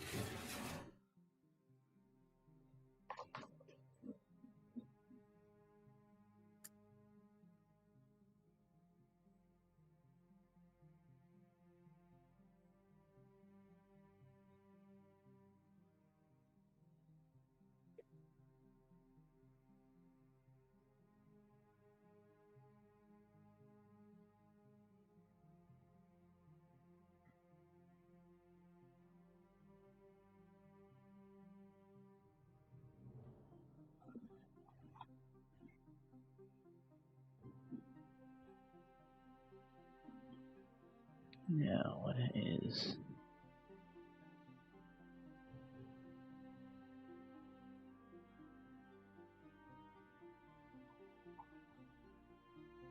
All right, and we're back.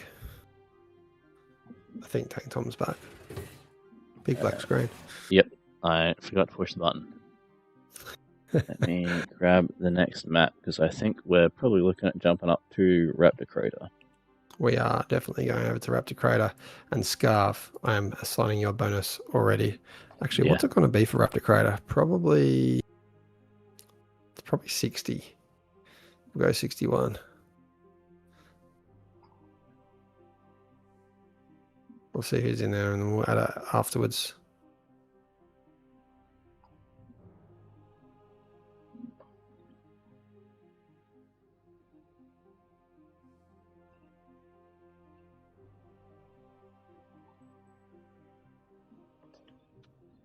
Alrighty. Did we want to raid across to you? Because I'm going to start falling behind real hard with these. I was like a minute and a half behind at the end of that one. Flow or Nightmare, I don't know if you have ability to do raid from the official to AllReasonNoLogic.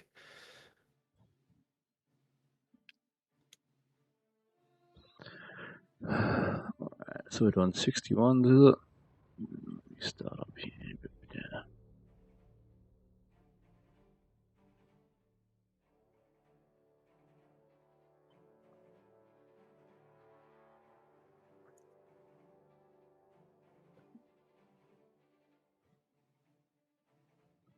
Looking for 1, 2, 3, 4, 5, 6, 7, 8, 9. I should know this by now.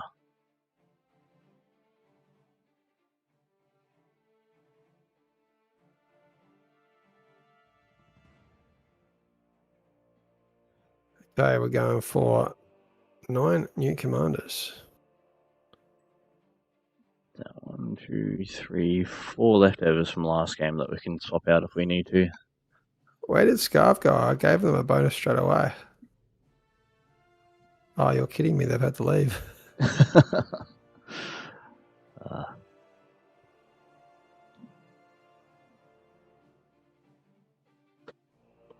Just checking to see if we got any overlapping IDs.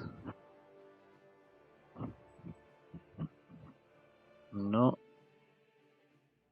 seeing any. That's what the exclamation mark S command I've been using is, just to try and double check if we've got overlaps. With that last one, the Kings were predicted, 55% predicted that the Kings would win. 45% peasants. A little bit more on the money that game.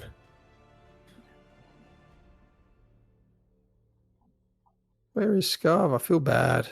Genuinely. Scarf's always around in the streams as well.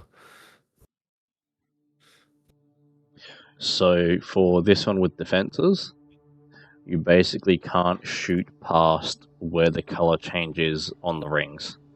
So Kings can't shoot past the, the light brown section, and peasants can't shoot past the tanny colored section. So that means that Kings can't shoot the top of the hills, and peasants can't shoot down onto that middle section where the Kings are.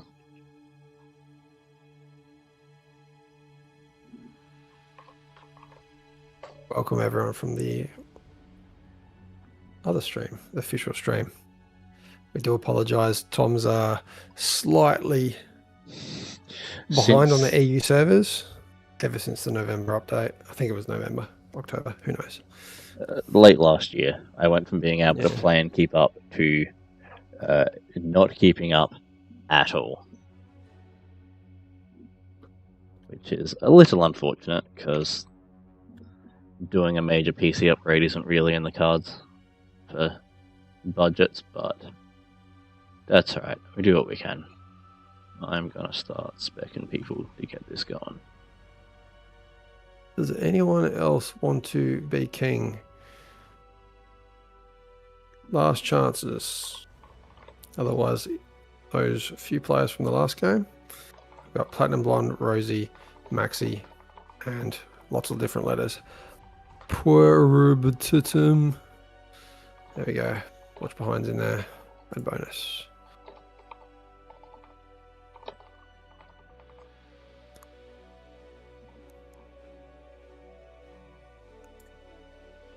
Ten more seconds, then we're calling it, people.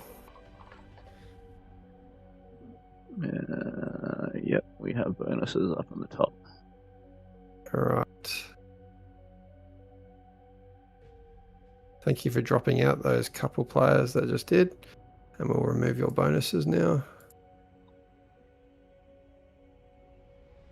Another one.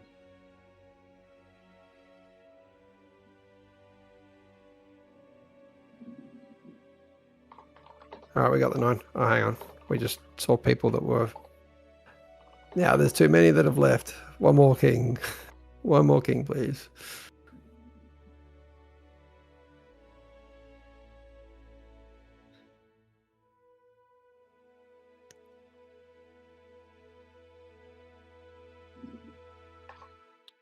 J Frost just suggested the rule for the defenses and offensive structures should be can't shoot past the lava.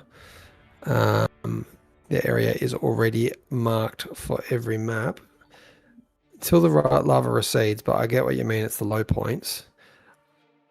That's going to be very hard for the peasants if they want to defend against the fighters coming over the hills. And I think T1 on the top of the hills is fine. You can't shell from the top down.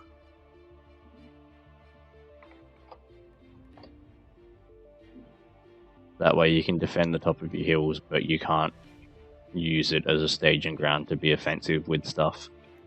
The intention of defenses is for them to be defensive. We've got ID issues at the moment.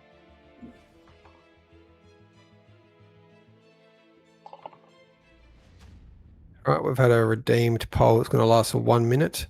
It's Legion next map. Let us know in the Twitch.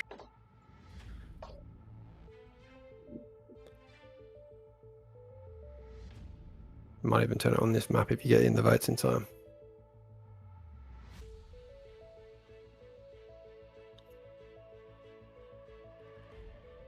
Goon King asking you something wrong. The IDs, if they overlap. Yeah, no good for gamers. Sometimes the IDs will overlap and it doesn't stop us from starting the game, and then 2 players will control the same commander.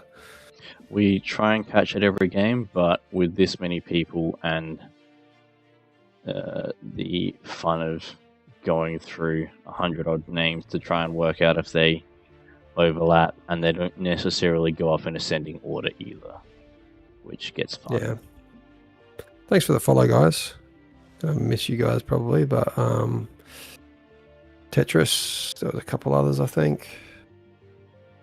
Yeah, I think we're good. Rollsy. Sorry if I've missed anyone.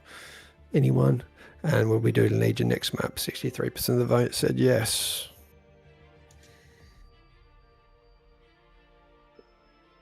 All right.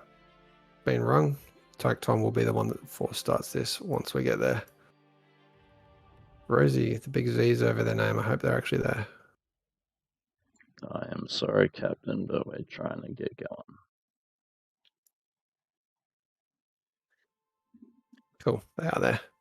60% bonus, is that all right? 72 players.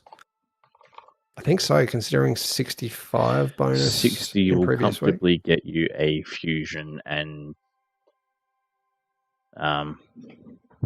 some defenses, and an army. You can't get greedy with it, but you can get a functioning economy up and running.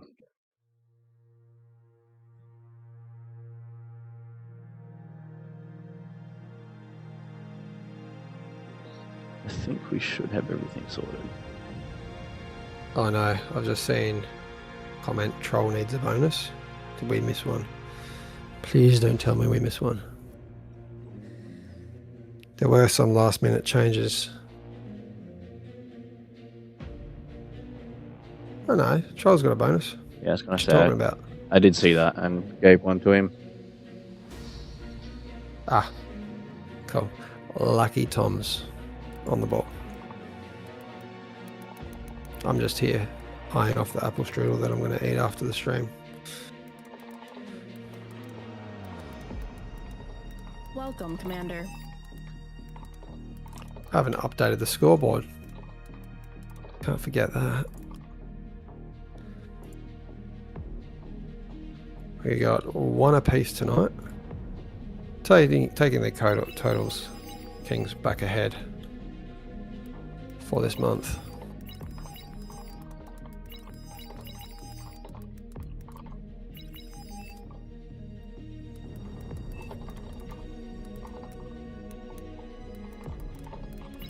And guys, if you want to see these games again, or maybe the recast, just jump over to our YouTube, AllReasonNoLogic. We've got a good one actually coming out in about 40 minutes. Best game that we've seen last week. There was the closest King of the Hill that I think we've ever had. So quite a good cast, mind you. I did accidentally forgot to turn Tom's mic on, so we might have had to recast it a couple times. Yeah, what he forgets to tell you is that he recorded it 3 times before he actually got one that was working. My settings for OBS were problematic. There are 4 players spawning in the middle. You will be removed from the game. I will post the lobbies again. The lobby rules.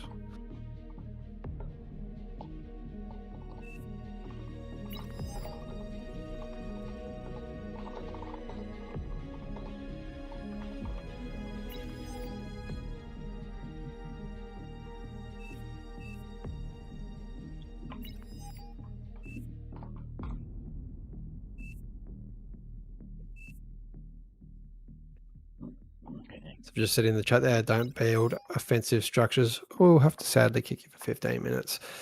We used to not do the kicking, but it just pauses the game for too long. There are just far too many players in here. 80 players this game. Yeah, with this many What I mean players... by don't build the offensive structures is you can build structures that say up on this hill, but if they're plasma artillery that can reach these mexes, they're too close. It just makes it so hard for the Kings to do anything if you can creep your defenses as offensive weapons.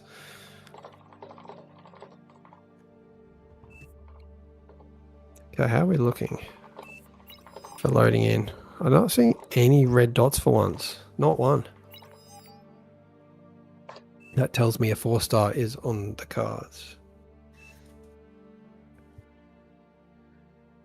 I might do it shortly.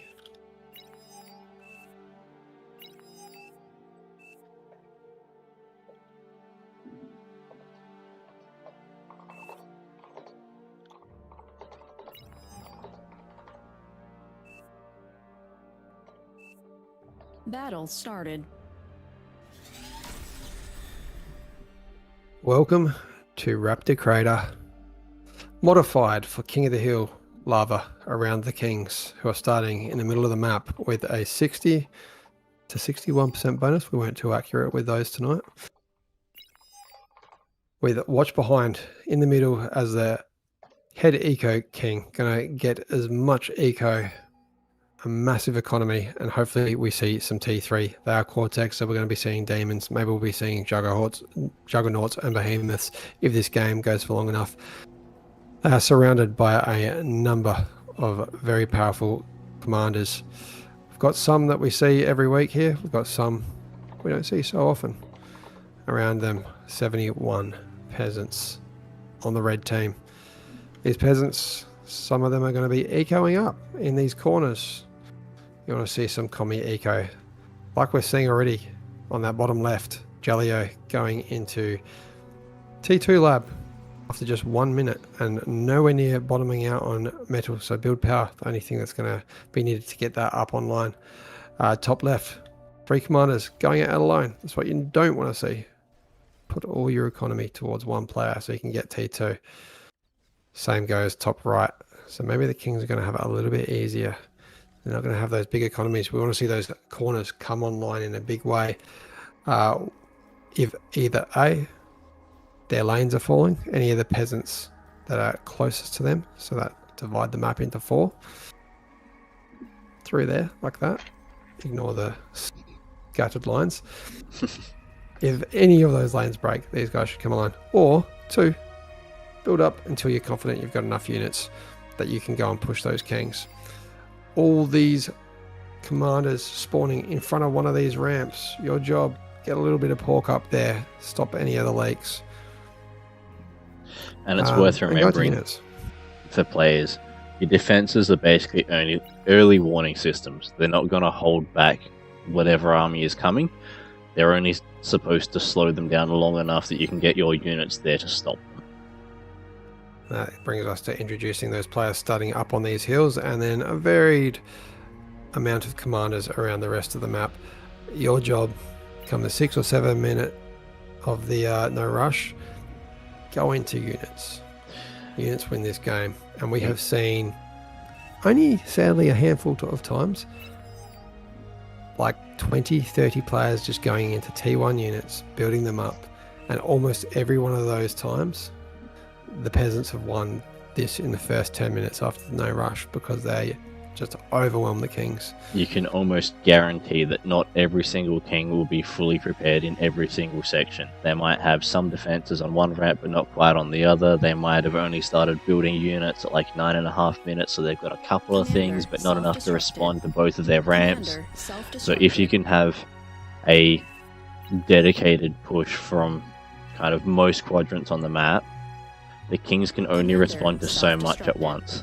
If one player is heavily under fire and they need their teammates to come and support them, then that weakens those other lanes. So if you're pushing on opposite sides of the map, the middle player has to decide which side gets support, and they can't necessarily hit everything all at once. So if you can hit all sides, you have a very high likelihood of winning. And it puts the kings on the back foot, and then they have to respond to everything. Whereas if you leave them alone, then by 15 minutes, good luck. At 10 minutes, there'll be gaps. At 11 to 12 minutes, all those will be closed up, and it gets much harder to push on in. We have the Eco King detonating in the middle of the map, getting that 1200 metal in their bank so they can get as many T2 out as possible. Definitely recommended you don't fully reclaim these commanders, which I'm sure is not going to happen. You want to have the ability to resurrect them, because when you only have 9, now 8, actually 7. Oh no, Cora reclaiming the entire king commander. Yeah, if your commander is within your build towers. Oh no, in the middle as well. Watch behind doing the same. Yeah. I think they didn't mean to do that. So, peasants, you only need to kill 7 more kings and you win the game. Kings though, Commander, you have, how many? How many have they got? They've got 66 comms around the outside at the moment. 66 from 71 players in control. Really interesting tactic down the bottom right here. We've got ticks coming online already at the 5-minute mark. I don't actually mind seeing this. If this just goes non-stop, they're coming out about every 1 second. So we're going to see, yeah, a couple hundred if that happens. Not even using all the build power there. I do like to see that. I like to see something new. They're going to be facing off against Dominus.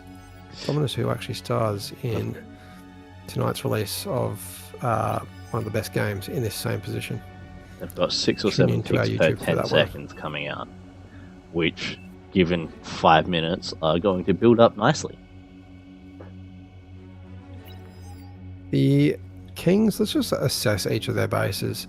They're all looking quite similar. There's definitely T2 up. We're going into our T2 mexes. Some players a little bit further ahead than other. I am seeing... Can somebody hit pause in the game? I am unfortunately going to have to kick a player for building a frontline where are you talking agitator. about? On the far left. That player is out. 15 minutes.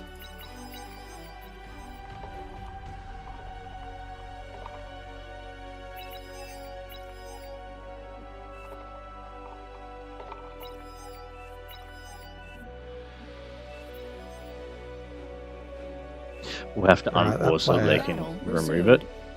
Yep. It has been taken by Fuel, who has put it on hold fire and will reclaim it, so we are all good. Now, Cora, apologies, but you're going to have to go rebuild those. Luckily, you have T2 walking down there, and they'll be back online pretty soon, I'm thinking. Hot tip, reclaim your T2 lab, and you will build this stuff very quickly, Cora. You got 4 construction turrets right there. You'll be up in no time. Yeah, the general build for people that are looking at going for kings is bunch of wind, your T1 mexes, go into your T2 lab, build your T2 mexes, eat your T2 lab so that you can build your first fusion. Once you've got that up, then you can start looking at doing things like defenses or rebuilding your lab to build units and those sorts of things. A few of these kings doing really well. We've got a few just upgrading their final mixes, including in the middle of the map there. You can see going into the AFS watch behind with 3,000 metal in the bank. Oh, we've had another pause. Do we have issues?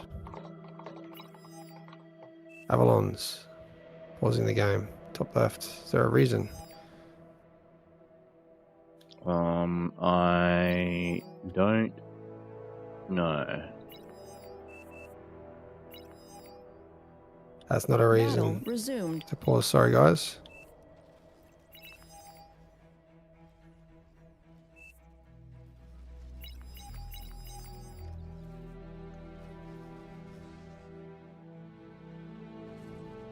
Okay, back to it. Good to see Rosie and Platinum Blonde going next to each other now, both playing in the offensive positions. Usually we see Rosie in the middle, but we've got Watch Behind. Pretty sure Watch Behind part of their group also. So it's going to be another round of a very powerful king. Are the peasants going to take that advice and build some units? Selecting the map, 153 units out so far. Not as many as I'd like to see. We're at the 8-minute mark. If everyone comes online right now and starts putting units, maybe there'll be enough to push a couple of these lanes. I am seeing a weak spot on the left over here. So maybe Piece of Blade, Sagfliss, if they build units. But we're seeing 2 different T2 labs going. What I do like to see is that the kings have basically got a fusion up in every lane, where we've got enough time that they can all get a lab down and start producing units for the ones that aren't already. Yeah. And we're starting to see units massing up around the outside as well, which is nice. Yeah, unfortunately, probably the best chance for the kings to be breached on the left, where you've got these 3 different T2 labs going down. If that was going into T1, oh yeah, look at running away here. Only on 10 metal per second income. You're not going to build many T2s out of that. Similarly, Sagfliss, more units a little is bit more at better 22, than bigger maybe units 1 labs. at this stage of the game. And Sag, if you're listening in, reclaim those two T1 labs. Only build 1 T2 lab, and I mean, you put those 2 together. 40. Oh no. Okay, we've got some newer players over here on the left, just taking out some of their own eco. Yikes. Probably lucky there for Kara, who was unfortunately set back with having those mixes taken out by the illegal agitator. They're not going to have too much pressure at that 10-minute mark. Some of these other lanes, though, 30 seconds left. There are some big pile of units. There's some greed there's a going lot of defenses. There's a lot of defenses, though. Greed in some corners. Others are not so much. We have 1 corner for the peasants that's looking very healthy. All the others a little bit further behind. We don't have the most efficient use. It surprises me how many people don't reclaim their T2 lab to build fusions. Especially now that they're a little bit cheaper as well. Book 2. Lava has receded. And we have a lot of units going in on the south. Lots of units coming in on this bottom side. And not many defenses. Yeah, we've Walls found the do a lane. fantastic job of funneling units. However, you don't necessarily have to attack them, you can just go around if they're only in a line. But there's enough units pushing through, and that's artillery, which does not do well against Pounders, He though, won't spam. Pounders are going to stop so much. Pounders are fantastic. These here actually can completely shut down this push. If Lloyd Small and all that came up the next lane along into Invisible Trolls lane, they possibly would have got a few more. And you can see a couple grunts actually getting out. Well, they're pawns. They are pawns. And we've had 3 players react. But look, guys, this is what happens when you do not push. There has been a fantastic push out of these 2 to 3 lanes. And because there's no pushes on any other lanes, 3 kings have been able to go and focus on defending this 1 point. The peasants largely stayed grouped up. I do love seeing the number of comms that are marching in. That is very difficult to deal with. But would love to see some units starting to flow down some auxiliary lanes. If you're pushing in and you find defenses, first thing you should try and do is go around them. You don't have to fight through the defenses if you can bypass them. If you've got an option to go around, do that instead. You can see a couple commanders here on the bottom left, Small in the fridge, getting close there, but unfortunately there has been big reactions. I'm calling this right now. The Kings win this because the peasants are not being... the peasants haven't been overly teammates. aggressive. Top Yeah, right, bottom- there's top- some bottom left's units going that well. have made it in, but they're not going to get far enough to do any real damage. What will be interesting to see is if the peasants can start to swing these defensive armies that the Kings have got. We can see that that push is getting further and further up that left-hand side. They're going around the army rather than through it, and this means that they are going to get in through this left-hand side base here. Cora's base has no units and nothing to stop it. So these build towers are going to go down, and that's going to make it very difficult for them to rebuild. Ooh, And so then we get those the units are conversion. now in the middle, which means that this conversion's going to go pop. I don't think And the they'll build get... power. And the build power as well. That's big. Because that's going to slow down that middle player relatively significantly. And we can start to see some units on the top left side now as well. So the Kings are going to have to start deciding where they respond to. Now that that gap is known, the peasants can basically keep on pushing through that. And with the pressure building on the bottom left and top left, the Kings have to respond to both of those, and they can't necessarily put all of their resources in one spot. Rose's commander going down. There is T3 coming out of Platinum Londo. We got the Vanguards T3 pushing. can only be in one spot at a time, is the issue. So if you can force them to need to be in 2 or 3 positions, then the peasants can have the advantage. Oh, that is a big ball of ticks on this bottom side. Is that one?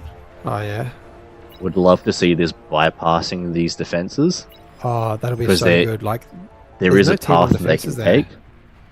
like ticks will go down to scorpions very slowly. Ignore them. Beautiful line being drawn there. And with all those units Dominus. having moved across to the left to stop the Yes, units good that are over decision, there, winning the and you can commander. see There is- all of those units swinging right now to deal with this push. Sure, why have you paused the game? Okay, we do have another breach here, so that is Damo. Sorry, mate. I'm just being a bit of a prick tonight. I am kicking everyone that just breaches the rule because we need to learn. We need to learn. We have made it relatively clear in this game, and it's been mentioned more than once, and you're not the first player to be removed for this.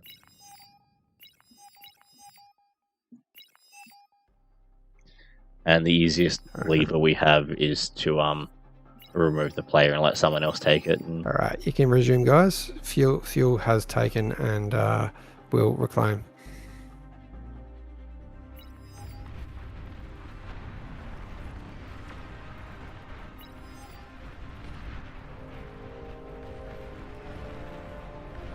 Ah, shit. Okay. Also, Cora is breaking the rules. It is on hold fire. That is fair. Cora was breaking the rules there. We can't kick a king, though. That is essentially losing the game for them if we kick them. Really good push here. I like this. They've decided that they can't get through the units, so they're just going to go and take out some of these bases here. And you can just see here, this is what happens when you build too many T2s and not enough T1 defenses. Yeah, Those you'd ticks largely almost getting want through that base. T1 defenses for T1 units and T2 defenses for T2 units. The reason being that T2 defenses tend to hit harder but have reload times, which you can overwhelm with T1 masses. You'll lose a bunch of units to it, but you'll likely get through as well. And if you can get the surround bonus, things go down incredibly quickly. Thanks for following ex-meteorolog. These vanguards are going to start pushing out eventually. I do like the use of these arbiters on the top here out of Avalon's. They are going to keep pestering Rosie's base, and they're going to somewhat keep these vanguards hesitant from pushing up and over. Wow, we do have welders getting in, but there are an absolute bucket load of Maxis stouts that are going to push them back. This many stouts will 100% destroy these welders. Do we have any sharpshooters? We've got a couple. Sharpshooters? No, there's just too many units. You made the call that the Kings have got this game in the bag. Based on the peasants being able to swing where the King's armies are, they've probably got a reasonable chance of being able to create an opening and punch on through. Yeah, this is true. Scaling though, they're down to 40-something% ahead, so the Kings are still catching up. They were at 60% the last time we were talking about that. And eventually they will get ahead with their scaling, especially you can see Watch Behind really getting big in the middle there. And that's a lot of units that have pushed back. Nice pull out of Rosie coming over here. What we're not seeing is enough push out of the peasants on the right. And that is because that is one of the biggest pork lines I've ever seen in King of the Hill there. At a PWRBTTM. The thing is, whilst it looks impressive, T1 can just bypass it, and if you just go around the walls, you can get between the defenses where the Kings are. You can quite easily make it through that gap, and you're in the base, at which point you don't have to worry about killing the defenses, because if everything else is dead, it's not really a concern anymore. I would like to see at least one of the peasants really scaling those ecos. Unfortunately, bottom left, they've done the right thing, continuously putting pressure on with units, but We've still on got just a the 2 APHIS second that they've had a few APHIS minutes. almost up on the top left up there. Yeah, it is up for me. I take Two it. APHIS down there. Oh yeah, I am. We've got some reasonable ecos underway. Alright. I'm liking now we do have fuel with a good amount of sharpshooters out. These are going to be enough to start picking off the peasants. There is a And it forces the pulse of Kings to have to core. respond to these. Once you get your units basically inside, keep running them through to the middle. The outer edges are not overly consequential for the Kings. They can afford to lose all of their defenses on the outer rim. If you can get within those, That keep demon pushing. went down so fast to those sharpshooters. As soon as they all reloaded, target fire out of fuel. And having some units running past gives you some surround bonus as well, which makes a I'm liking massive difference. You just look at this here for an example. If the rest of the map was pushing like this, I mean, we are getting more pushes here and there. If that Just was by having coming this out one of lane pushing, it means that this here's opened up again, and now Maxi's base is somewhat exposed here, and you've got some Centurions pushing in, continuously putting on the pressure, so they can't switch off. and as the Now peasants, I'm getting there, catch up too. if you can swing the King's armies sort of from one side to the other, as they push further to the left, Leak on the top left. Avalon's getting in with the Fiends. and this is where That's the gonna- peasants have the advantage, because Oh, no. If they just kept going, they probably could have got to this conversion. if you're this far in, they're Okay. already dead, they're not getting out. Punch as deep as you possibly can. You say Some of that, that I think they might conversion's get out. gone down. Was it But worth getting the couple of units It wasn't. back out? It wasn't. I genuinely think they could have got in and taken out all of Platinum Blonde's They could have conversion, got which to would the have then next chain reacted convert, into the base. Whilst it Peasants sucks to lose pushing on some the bottom units, right now. if you've made it in, keep going. Push as far as you possibly can and do as much damage as you can with your units, because whatever you get back out isn't going to be valuable to you at that point.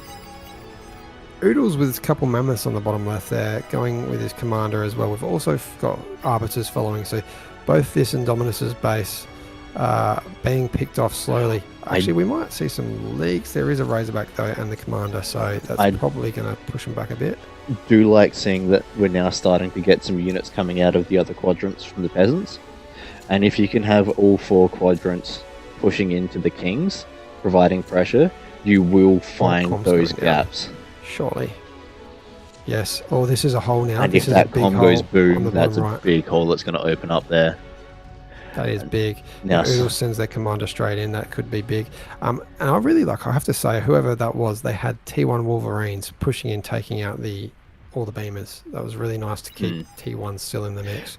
Now the kings have to decide, do they swing over to try and stop this, which will let the bottom left push in? But because they haven't had units here, they're not going to be able to make it in time, and you can see all those units are streaming across to try and save this base. Oh, but the reinforcements aren't going to be going over to that left side anymore. We might have a couple of arbiter shots. Yes, we did get it. We did get the eco arbiters clutch moves, and that is because it got scattered out, and they're pulling back now. They know that the demon's coming. They know that the T3 is on its way and going for the T3 lab now. We do have a base dead. That is impressive out of that bottom right. This retreat I agree with, because you're basically at your limit firing in. You can safely pull those units out. Once you've breached inside of anything, defenses, armies, that sort of stuff, that's when you just keep punching as deep as you possibly can. If you're skirmishing in and out, then it makes sense to try and keep that artillery alive as long as you can. I would love to see arbiters or ambassadors being used on the left, bottom left. This lane here is close enough to hit the eco out of Maxi's base. I gotta say though, this bottom left is starting to get really big. We have a second T3 lab starting to come online, so when this player gets too big, you can see the eco there, middle per second everywhere at once. They're pretty even now. Yeah, while the peasants have been doing some damage, they need to keep getting in, finding those gaps, doing as much damage as they possibly can. We do have our first breach, Platinum Blonde, on the top left, sorry, top middle. Got the Vanguards, they're a little group. Aris is trying to get the D-gun off.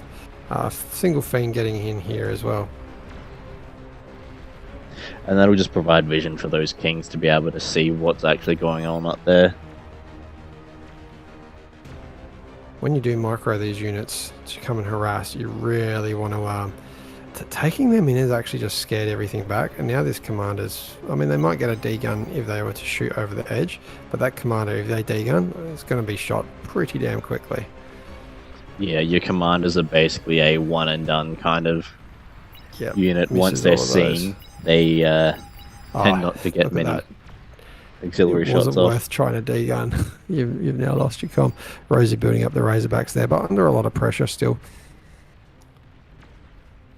And we've got another push out of Baby Nuke on the right. They have got up in a big way. And this is not worrying about T3. This is just a big, nice composition of the Augurs, the Deceivers, and Sheldons, along with tanks. We've got Cortex tanks, I Tigers, tend to find going Pounders. Your mix of T1 and T2 is more effective than T3, just because you've got that mix of units, the ones that can be in front taking the damage, providing the vision, units firing over the top for your T2. You've got, not everything is concentrated in a single unit's worth of metal. If you lose a few to a shot, you've still got 90% of your army firing at things. You know, a comm will come in and wipe out a chunk of your army, but it will be highly unlikely to wipe out all of your army. If you send up 5 demons, they can be dealt with relatively easily with a couple of comms. Whereas if you have a mass of units, that is much more difficult to stop, because you need a similar amount of units to be able to hold them off.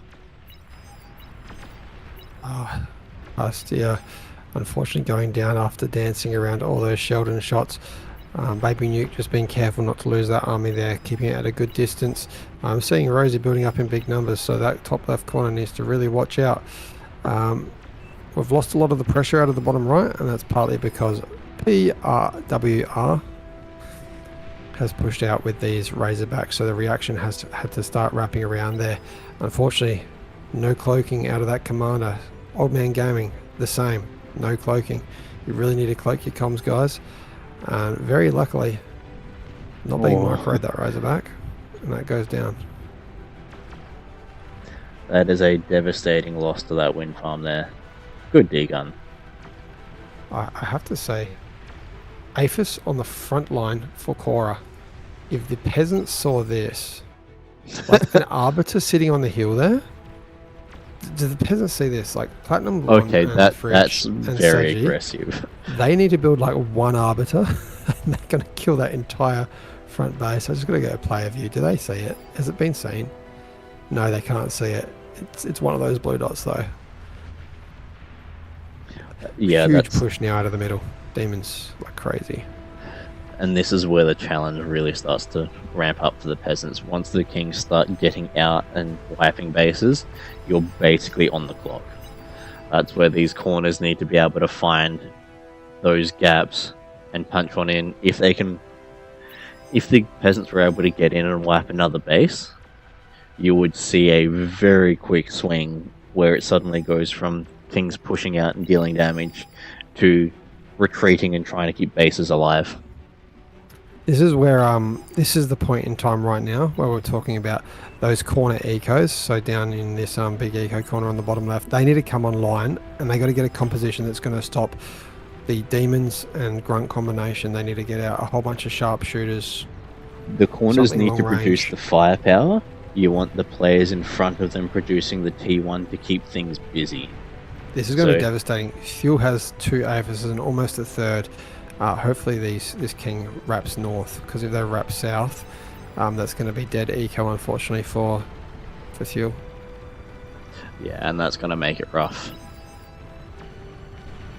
This is a huge problem right now. Everyone needs to react to this. This is the kind of thing that loses a game for the peasants, is not reacting to those breached This is where, voids.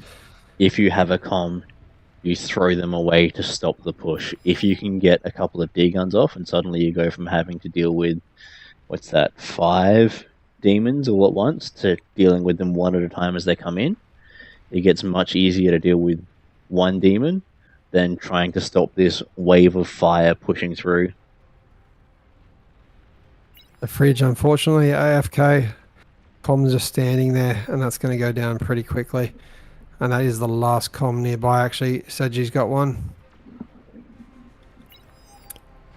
Maybe these players are on catch-up, because I'm not seeing any reactions here. It does start getting difficult. I know I'm on a... 2-minute catch-up at the moment. So if they do have a delay, it starts getting really difficult to try and respond to anything. These corners need to come online like crazy. I mean, this top left corner, they're still building eco. There should be T3 coming out of that corner with that many APHIS. With this many units approaching, you need to be producing units to stop them. Eco doesn't stop an army from killing you. You need an army to stop the army from killing you. Well said. And based on how long this has been rolling up for, they've known it's been coming for the last, 3 or 4 ramps? And once it's made it past one ramp and the next, it will just keep on coming. Unless you've got something to stop it. One of Sage's commanders going down. And there must be catch-up going on for these players. We've got Mad there just sitting there without using their comm. No, I can see a cursor moving. Get your D-guns off, bro.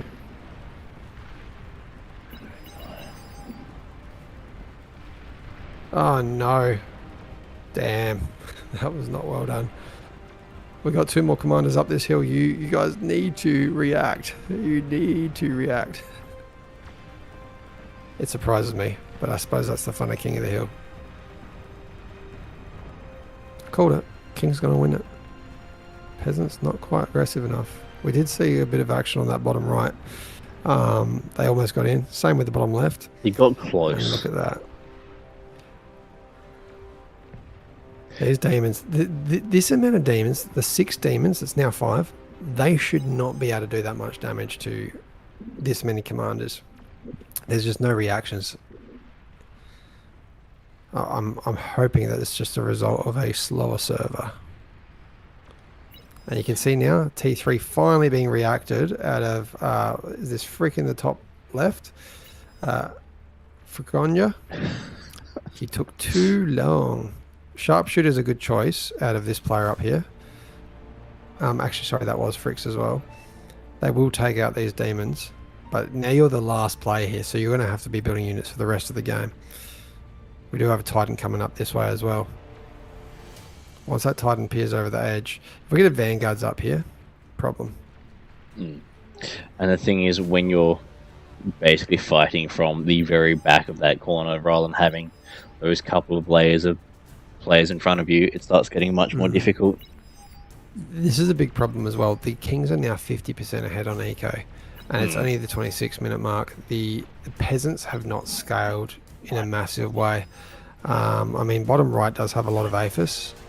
Going into Titans at the same time. Just stop your APHIS and focus on those Titans, or stop your Titan and focus on those APHIS, and then come online later. It's the way to do it.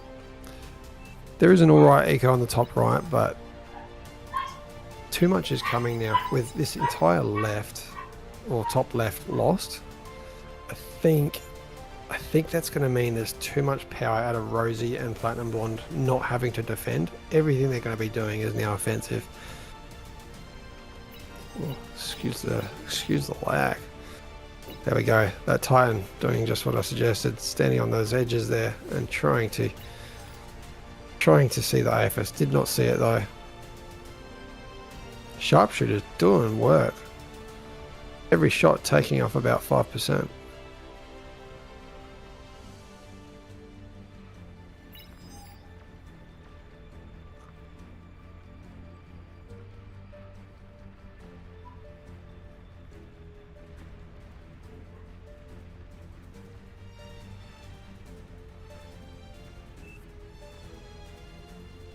Really shows you the power of the Titan.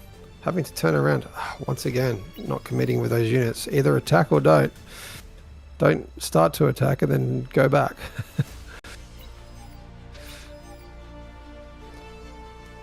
I'm hearing those Juggernaut footsteps down the bottom. Watch behind.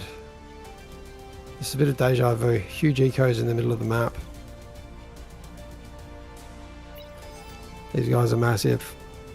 No peasant ecos to match them either. If the peasants don't breach somewhere, it's going to be tough. But this bottom right, on my poor 7 frames per second, bro, we have to host on Australia next week. These are just too slow. They might get in here. Is this a last ditch attempt at getting through? This is all players coming in line out of this bottom right. And this includes arbiters as well. Unfortunately, no APHIS is seen yet.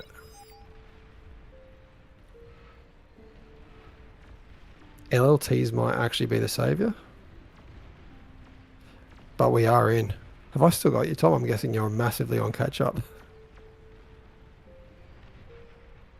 We have lost Tom. Or maybe we've lost me.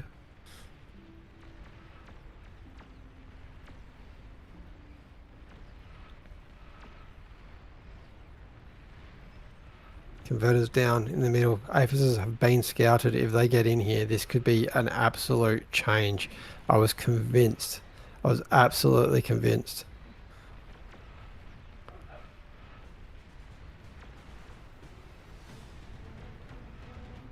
They're going for the conversion first. Not a bad idea. But surely you'd go to the APHIS. Surely. Probably stopping the Juggernaut would have been the better option. Here we go. We're going to see some big explosions. APHIS is going down in the middle there. Wow, this has been a complete change of events. Tom, did I just hear you get back? Yes. We had a breach as I was saying, as I was criticising that the peasants weren't coming online. You Well, I got only reactions need out of Rosie. one breach to cripple the Kings at this point. And that's you exactly said the what's been Kings found. had it in the bag. I mean, they're still ahead on metal income. Do After they that have the huge eco army pop. to stop this? I'm going to say with this many juggernauts, we have 17 juggernauts coming to patch this hole. So where's the breach going to happen? What needs to happen is, right now, Smitch, with those vanguards need to pop this base. If this base here pops, I think yes. But the top is the Kings. That top right is now as good as cleared out. One behemoth's just holding here. But with Baby Nuke's commander walking straight towards it and no spam in front of it, that behemoth is going to die. Yeah. You need more units rather than bigger units. One big unit will never stop an army. If you can flood a mass of small units underneath something like those vanguards, you'll either kill them or they'll kill themselves. If you walk a big slow unit at them, they will have the advantage. Big push. Surprised to see Watch Behind using these juggernauts offensively. I would have thought they'd be used defensively, just hoping for Rosie and Watch. Who's this on the top right? Baby Nuke, as well as Platinum Rod to wrap around the map. The thing is, there's not necessarily more. It's that catch-22. Do you wait and hope they don't have enough to push you, or do you go out and start taking names and removing threats from the map? Vanguards have seen the AFIS going for the build power.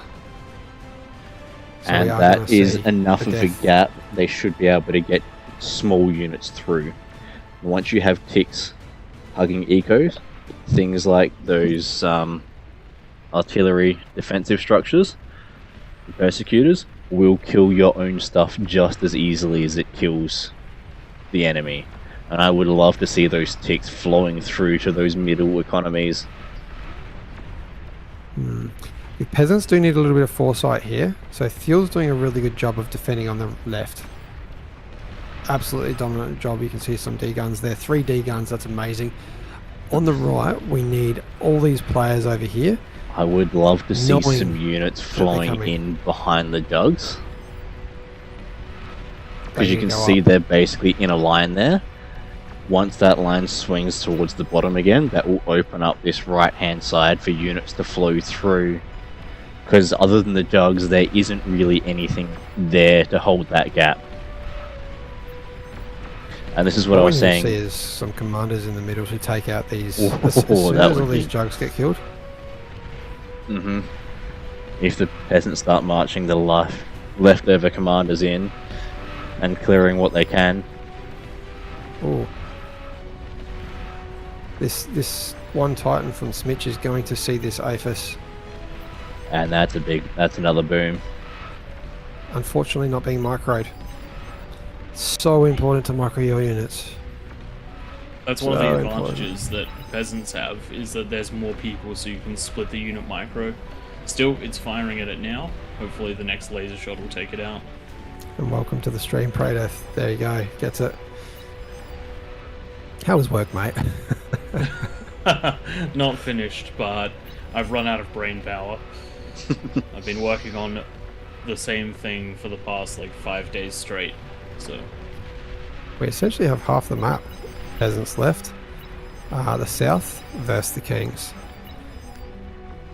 And that's actually a rough position for the peasants, because now that the Kings have finished clearing out that top right-hand side, they can bring all that force to bear. All of the force can be applied where it's needed. So those juggernauts that were technically a weak point are now no longer a weak point, because they're going to have units flooding through, and they'll act like a bit of a barricade.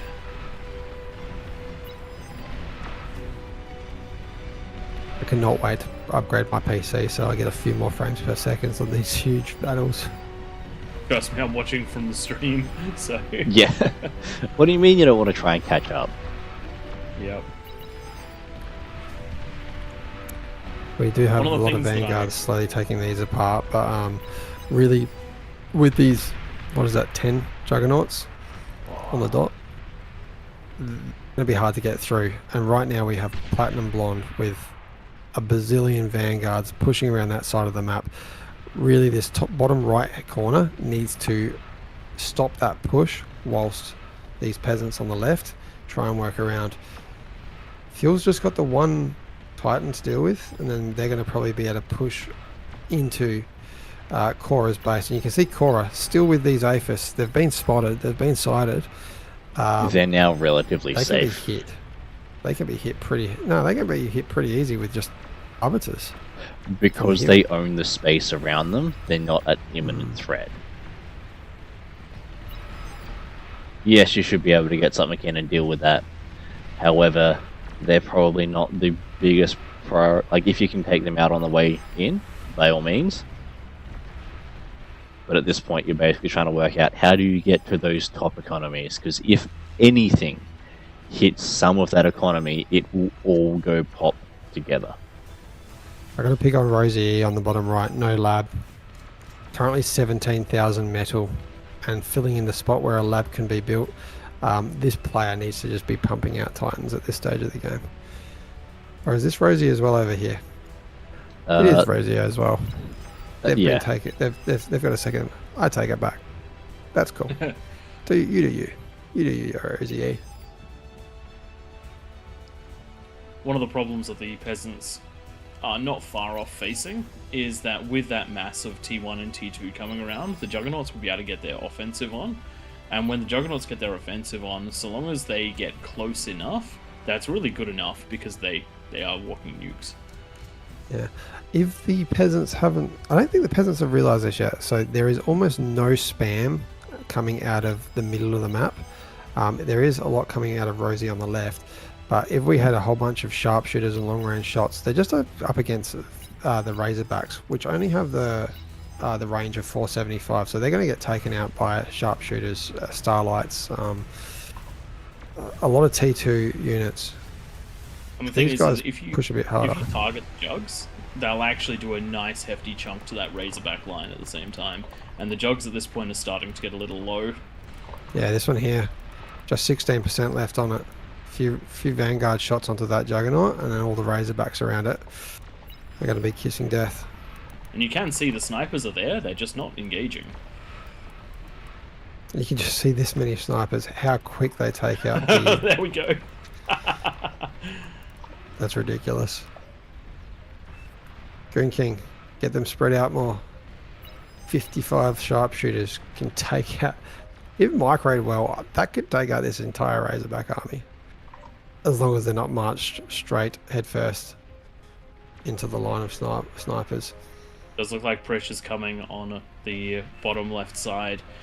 Those Vanguards getting taken out, which is a big problem for the peasants, but at the same time the right is beginning to fall as well. That pressure has just built up to the point where it is getting hard to defend. So the Kings are putting the right amount of pressure on, economy in favour of the Kings as well, and without the attack avenue and without the ability to bring basically the surround bonus on the Kings to bear, it's going to start turning pretty hard pretty soon. Having said that, there is the one Juggernaut and Baby Nuke's commander.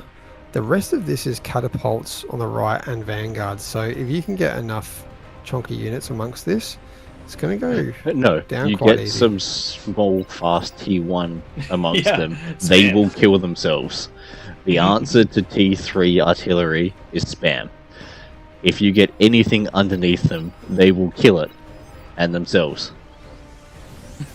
Good D gun out of David. Quadruple 1-4. And that is a Unfortunately, lot that of could have metal. happened in the middle of all those Vanguards. Yeah. So now no big boys in front. Having said that, 3 behemoths in the background and the Juggernaut. So Baby Nuke and Platinum Blonde probably waiting for them. Start seeing those explosions in the middle of the map with those Juggernauts dying. It does look like we have the offensive march going. Those Razorbacks have decided that now's the time to go. The Juggernauts, getting low on health, have started pushing in, so at least when they explode, they're going to explode onto peasant forces instead of allied forces. The Razorbacks taking a really nice hefty chunk of damage from those snipers, but coming in at full kilt, they are closing the gap, and the snipers were positioned on a not on a ramp to retreat, but it does look like they're going to get away for now. Unfortunately, that is going to be sight blocking, so they're not going to get those shots up. So the Razorbacks are in large enough numbers, they should get up that ramp. Over on the left, we've had fuel come back online with a mix of Titans, resurrected Titans. I mean, look, if you can't build an army, Steal one. yep. Hey, it's the better kind of army. I always prefer my units resurrected. It's like you don't necessarily need to have your economy pumping the biggest. As long as your army is killing enough things that you can either res or eat, then that is perfectly reasonable to use as your production. It looks like those Razorbacks have actually been pushed back. They're starting to deal damage to those snipers, but the snipers have just wreaked an absolutely disgusting toll on them. The peasants are doing a good job of counter push, slowing. that could really hurt. Yeah, they haven't collapsed, which is huge. If they can kill these armies that are here and make some efforts to be able to punch on in once they clear some space, they don't need to do much. They just need to get in and pop any one of those economies across the top will chain react all of them. There we go, another Juggernaut down. We've only got 2 Juggernauts left in the middle of the map now. Psycho Pubes, you mentioning that res units retain their XP now. So if you kill a high level That is correct. unit, then you can res it with the same bonuses that it died with. But that means they are in fact objectively better, not just enjoyably better. Mm-hmm. With their stylish halos. On the right hand side though, we're starting to see pretty danger close coming up. That Vanguard ball is getting well and truly close enough to pop the first Cliff's Aphis, and as soon as they're free to walk up there, they should be able to take out one of the largest peasant economies left in the game, which is not what you want to see. Does look like the build turrets are going down, and does that chain react the... it doesn't chain react the conversion. Conversion, no. But that does put that corner in a lot of peril. If it's chain reacted, it means that it is in the firing line next. Correct. Yeah, Platinum Blonde with a lot of confidence now that those behemoths and the Juggernaut are amongst these guys. I don't think self-D'ing the Titan does anywhere near as much of a damage as doing the same for a Juggernaut. It is a little bit more, I think, though. And it's not like that Titan is long for the world with that much Vanguard fire. It's not going to survive either way. I think it died about the right time anyway. Hey, we do have leaks getting through the middle of the map. That is the conversion gone as well for Ooh. Rosie. There is a chance here. We do have 5 Titans. If they just Do it. line up for the middle with that last... is that the last? Yes, that was the last of the Juggernauts down. Come on, boys. That is get in. enough to pop conversion. If the conversion goes, all of the metal dries up. And if you can get the build power as well, then you basically bring the kings to a halt. Reactions are there though, Rosie moving across with their units. The combination of having the Razorbacks still mixed in with this bigger T3 is really important to stop that spam. Unfortunately, I don't think these Titans are getting in. This might be a time to regroup. They're not getting out, so go your hardest. Yeah. If Yeah, you've made it I this suppose far try and in, find you're a good committed. You just punch as deep as you possibly can. On the bottom, just a couple Razorbacks moving Does look like around. those Vanguards are getting into position on that right hand side to fire on those Aphis. They can see them. Why you no fire? Maybe they can't see them. Let's see Look, fire at here. this point, you can They just can't. blind fire. Because you're assuming that there's going to be economy. If you haven't seen it Are explode, they gonna walk past? No, we've got some rascals going down Man, there. that could have been the like ultimate. Here we go. Watch them pop. Target acquired. Beautiful. Just like that, King's back to 50% ahead on eco. That's We a are hefty now chunk. 10 commanders versus 12. Hey, it's been a good back and forth. The peasants have been able to keep a bunch of pressure on this bottom side. The kings were able to get up and out on the top side and then rotate around. As we said at the start, if the peasants had been able to have pressure in all 4 quadrants of the map, they would have been able to pull the kings around enough that they could make those gaps and get on in. They've managed to clear basically the entire bottom side of the kings, and it's only the top side that's managed to survive, albeit with a lot of economy, so that they can fund the rest of the kings. But the peasants have managed to basically wipe out half the kings' bases in their entirety. One of the things that's happening right now, all of those little rascals are being targeted by the vanguards across the map, and you can see some of those high fire shots are landing in the economy, which is exactly what Tank Tom was talking about using T1 tiny units to deal damage. You only to need one tick economy. next to the economy to get hit by a whole bunch of shots, and you will blow up everything. Yeah, there we go. Now the Aphis has a tiger sitting next to it, and that's going to go down, and that's going to be another big eco for the peasants going down. I think, even though it's been back and forth, we've got the bonus pretty spot on for this one. I mean, we have 3 of the most experienced kings in the game in the middle of the map, but it's been close. If we had seen a similar push from either the top left or the top right, I don't know if the kings would have had enough to hold them all off at once. Honestly, Tom, I reckon if even just one more king was pushed at the start, That's because what so I many mean. kings could have gone and defend, like literally if either of the kings on either side of the bottom left had to stay in their lane, Then they first wouldn't have push been able probably to would have- cover for their friends. Yeah, probably would have destroyed. And that's what we like to see with these games, where there was multiple moments where it was touch and go for both sides. The Kings have definitely got this in the bag now. That's what you want to see. I want to see the peasants build a whole bunch of scuttles and sneak them in. Oh yeah, what I want to see is the peasants basically flood every single ramp and bury the Kings at 10 minutes.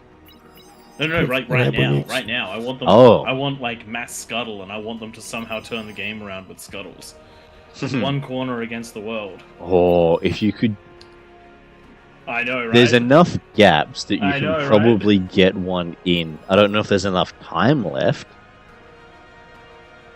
What's the radar Back when they were coverage like pushing for the Kings?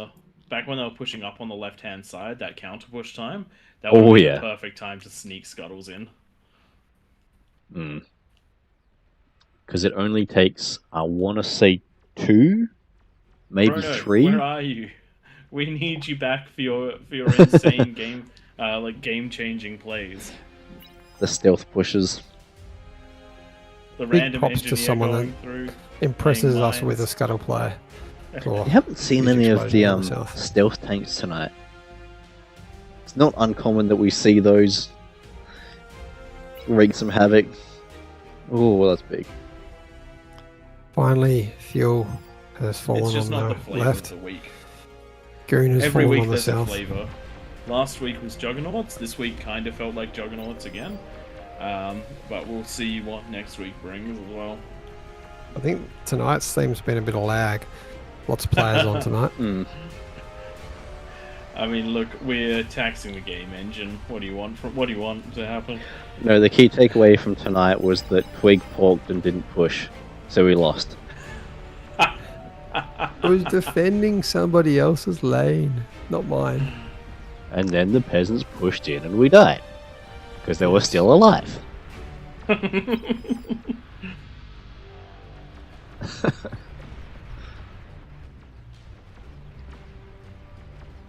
Wrapping this one up. I don't know if we're going to have time for another one after this. This one has gone for about an hour. I probably wasn't going to be on for another one this evening. Yeah. I know people did vote for Legion being on next game. What we might do is either start you guys off on one. Might just leave the stream there, watch for a bit, or we'll just go into a big PvP massive after party event. Things we will do is the next week we will put Legion on, so that we don't miss, so that we can make that request for next time. And there it goes. There it goes. I like what's happening here, seeing Heck and J Frost walking their commanders forward. They know they've lost, so they're going to go out. Go out in a blaze of Blaze See of how glory. many glory. jugs you can take with you. Yeah, don't self-D, J Frost. Oh well. It's okay. Either is okay. No, we do Blaze of usually encourage glory. If you're close self-D. enough to have a final standoff, we don't begrudge you a final standoff. But closing out the games like that honorably is also Ooh. appreciated. Congratulations actually to got the a- Kings for this one. Platinum Blonde getting and doing everything. We haven't been doing everything for a while in King of the Hill. After the graphs. Damage dealt. Just, yeah, not enough red at the start. That's what it was this game. Not enough red. There was no real pushing. And you can see there the eco's quite strong. Active units. Filthy. Alright guys, make sure you hit that follow down there on the bottom. I don't know how many followers we're at, but we would love a few more. And jump on to our YouTube. And thanks guys, we've just passed the 3,000 subscriber mark in the last week. Really appreciate that. There is a good video that's just come out about 20 minutes ago. Go check that one out. It might have taken 3 times to record it because I kept stuffing up the recording. Pressed the wrong button. Didn't turn the audio on. So yeah, everything went wrong, one after the other. But it is a good one. A couple little teasers in there too. Okay, we're going to jump over to the menu. Wow. Looks like we've Drop a got little- just over 400 followers on Twitch as well. There you go. Nice. All right, we're going to now put auto balance on after we remove those bonuses.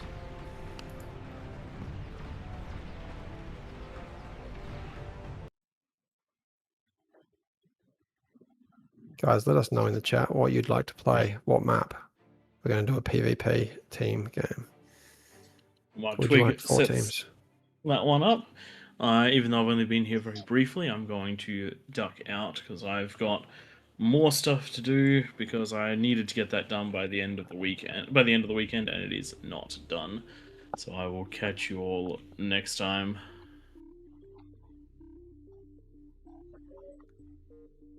Thank you for joining, Prey. All right, the King's taking a 4-2 lead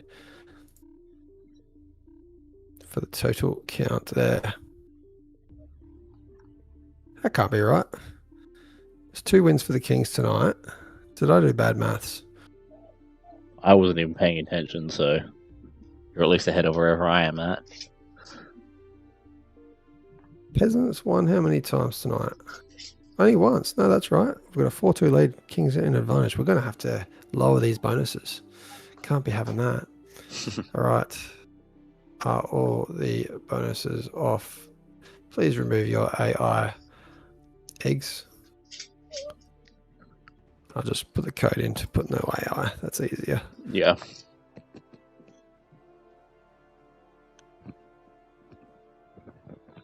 Alright, I reckon I'm going to leave you there as well. No worries. Let's balance this on. Thanks everyone for And we're jumping in going tonight. to Very much appreciate it. throw a new map up. Did anyone say, oh, Arm Core Legion? I could do an Arm Core Legion. What's a good 3-team map? Someone tell me a good map for 3.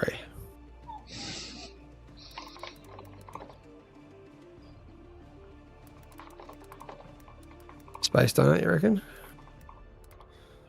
What's the real name of that Space donut.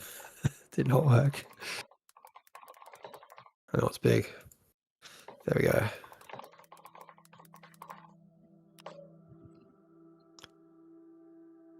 Now, if I change the team size, the number of teams, is it going to stuff the settings for the event?